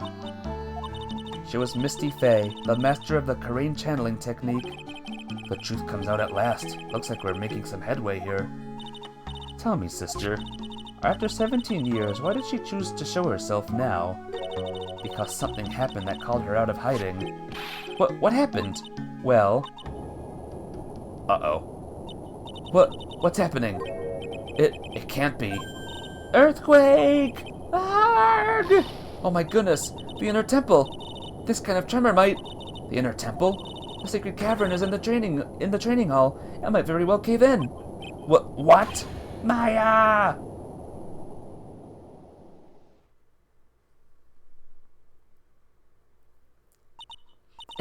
It seems to have passed. Well, we can't just stand here and do nothing. Let's go. What? Where? To the inner temple, of course. Where else? Sister Bikini, we'll finish this later, alright? Of course, you run along now. People may have been hurt. I must get some first aid kits ready. Come on then, Phoenix Wright. They won't bar you in from entering as long as I'm with you. But thank you. Right at that moment, I had the worst feeling in my gut. We just had an earthquake. I wonder if he's alright. Uh-oh. You look worried. Are you thinking about Miles Edgeworth? Come on, let's go. Whew. Oh yeah, a lot of fudge is going on right now. You gotta hurry to the inner temple and... Right. Ah, what are you doing here? How could I have... How did you expect us to understand if you don't speak up? Yow! Hey, why am I the one getting whipped? Shit, she's gone. No. The defendant, Iris, she's gone. Gone where? She fled. She escaped. What?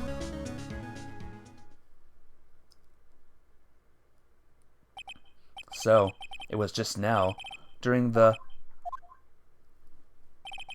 It's easy to see Edgeworth's own one and only weakness, his fear of earthquakes. I should have known better than to escort the defendant alone. As soon as the ground started shaking, everything went dark before my eyes and I stupidly passed out. That incident haunts you to this day, doesn't it? That's no excuse for letting the suspect get away. I can't believe I let it happen.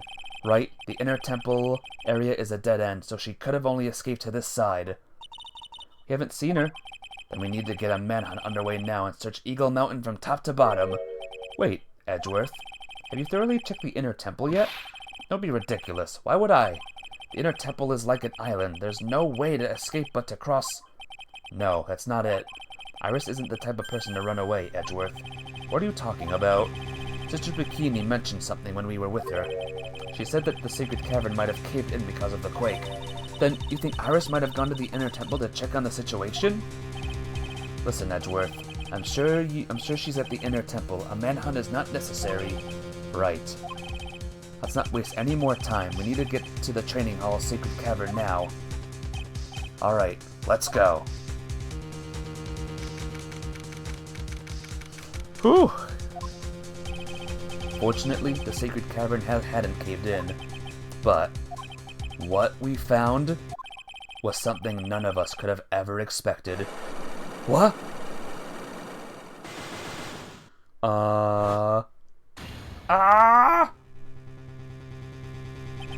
How can there be even more locks? What is the meaning of this? Iris! Iris, please tell me, what the hell is going on? Whew! Crazy, huh? Crazy, crazy, crazy, crazy. What in the F or hell? Hell. Yep, there's 5 locks here now.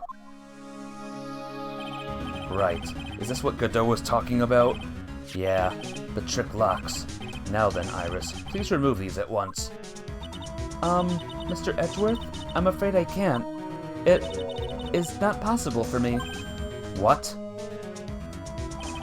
During the earthquake, when the cavern was in danger of caving in, Iris escaped, and I know that there was only 1 lock when I last came here. So you're saying that you can undo the new locks? Yes. If only I was stronger. Edgeworth, how are you feeling? You look a little pale in the face. Like you're one to talk with your face all green. Miles Edgeworth, go and get some air. I'll watch over the suspect. You go and get a grip on yourself.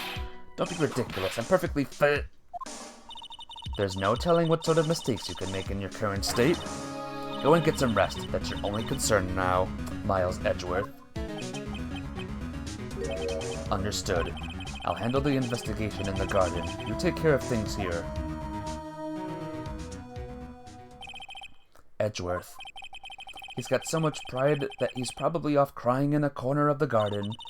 Pride is simply another trap that hinders us in our lives. That said, one must have pride to be effective on the job.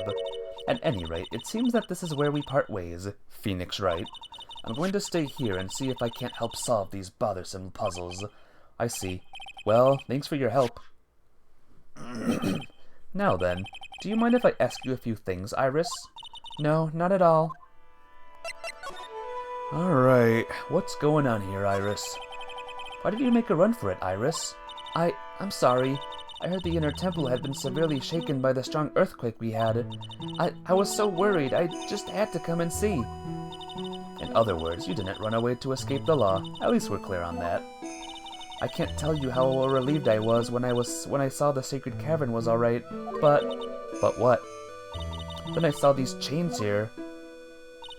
I saw all these extra locks that someone had put on the sacred cavern's door, and who in the world would do something like this? These trick locks are a sacred treasure of the Korean tradition. There are hundreds of ways to set them. That's why only the person who set the locks can open it. And you aren't the one who set these locks? I don't think it's that simple, Franziska von Karma. When we were here the first time, there was only one lock. But now, somehow, there's 5 of them. What does that mean? It means that someone wanted to secure the place even more. And they wanted to secure it before you got here, Iris. Presumably because they wanted to make sure Maya couldn't get out. This means that Iris can only open one of these locks. The first one. Yes, that's correct. What? Iris, try to think. Please, isn't there any way around this? Well, like I said, there are hundreds of different ways to set these locks. Suppose if I went through every combination with each one I could remove them. But it will take time, won't it? Yes, about a day if I had to guess. A whole day? Well, that's better than leaving the locks in place. Will you do this for us? Sure, I'll do whatever I can. You've got to wait another day? Hang in there, Maya. You're going to have to call on your inner strength now. You know what, Iris? There's still one thing I don't quite get. And what might that be, Phoenix Wright? I think it's obvious. Iris, on the night of the murder, where were you? Please, Iris, don't give me that look. You told us that you were in your room at Hazakura Temple at the time of the incident, but you were seen that same evening at the inner temple. And then, you were spotted at the scene of the crime in Hazakura Temple too. Being spotted at both Hazakura Temple and the inner temple, it's as if you were... Well, Iris, I think it's about time you told us the truth. Oh, God. Oh, 3 locks. Okay. I knew it. There's something going on here that we don't know about. Well, this is just a mess and a half, guys. The cops are still combing the place. They look pretty nervous. I'd be nervous too. It's gotta be a tough job. Especially with someone giving you the evil eye the whole time. Mutter, mutter. How could I have done that? Wow, I can't believe it's still bothering him. Edgeworth? Ah! Hey, don't you dare run away. What do you want, Wright? What do I want? If you came here to laugh at me, then get on with it. Go on, laugh away. I was ready to hug it out with him, but he's just the same prideful Edgeworth. You went back to the Criminal Affairs Department, right? You said you wanted to look into something concerning Iris. Yes. And thanks to what I found, I was reminded of something terrible. You guys are putting a lot of effort into the investigation of the garden here, huh? There's a high chance that this is the actual scene of the crime, that's why. You mean because of the writing in blood and the talisman in the snow? Exactly.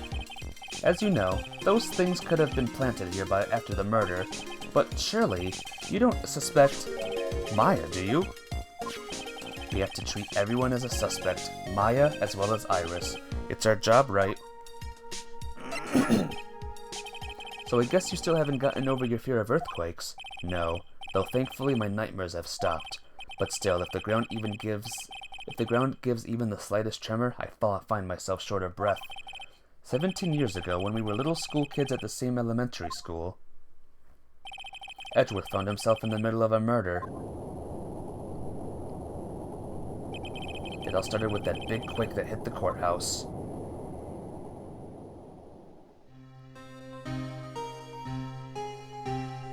Yes, I was stuck in the elevator with my father, who was a defense attorney. We were deprived of oxygen and we passed out. That's when it happened. That single gunshot shattered my whole life. I lost everything that day, all because of that earthquake. My dreams, my family, and myself. It's been more than 17 years now, and that case was finally resolved 2 years ago, right? You think I don't know that? I was there, but it was such a shock. I never imagined I could be so wrong about myself and my life. I'm sorry, Wright. There's nothing else I can say. Not after you chose to become a lawyer for my sake. And not after you saved me. Edgeworth, you're stronger than you think, so no more of this self-pity, okay? Alright. One more thing, and then I'm gonna call it there, guys. There was something that bothered me about her from the moment we met. I felt like I've seen her somewhere before. No, wait. Not somewhere. I felt like I've seen her in court before. So you went back to the Criminal Affairs Department to look for her file? Yes, I checked over every case file I've ever worked on, and I was right. I had seen her face before, 6 years ago. 6 years ago? It was my first appearance in court, and as cases go, it was my worst nightmare. So, who is she? I'm sorry, Wright. I can't give that information away to a member of the general public. What? Why not? That might be a crucial piece of the puzzle that solves this case. The woman I know was the daughter of a jewelry store owner. She had nothing to do with Iris and Hazakura Temple, and neither did the case. No, that woman is completely unrelated to this murder. Unrelated? Yes, I can say that with complete confidence. You're wrong, Edgeworth. She's totally related to the case. Need to fill Edgeworth in. Need to explain the connection between Iris and the woman Edgeworth knew. But we can't do that right now. So, we're gonna save the game and continue this next week. I recommend getting here early for that case stream, guys, cause we're gonna be dropped a bunch of bombshells, as far as I remember. But thank you all for coming, everyone. Hope you had a good time watching. Tomorrow will be more Dragon Quest and more Among Us, so look forward to it. Take care, guys. Love you all, and I'll see you all tomorrow. Bye-bye.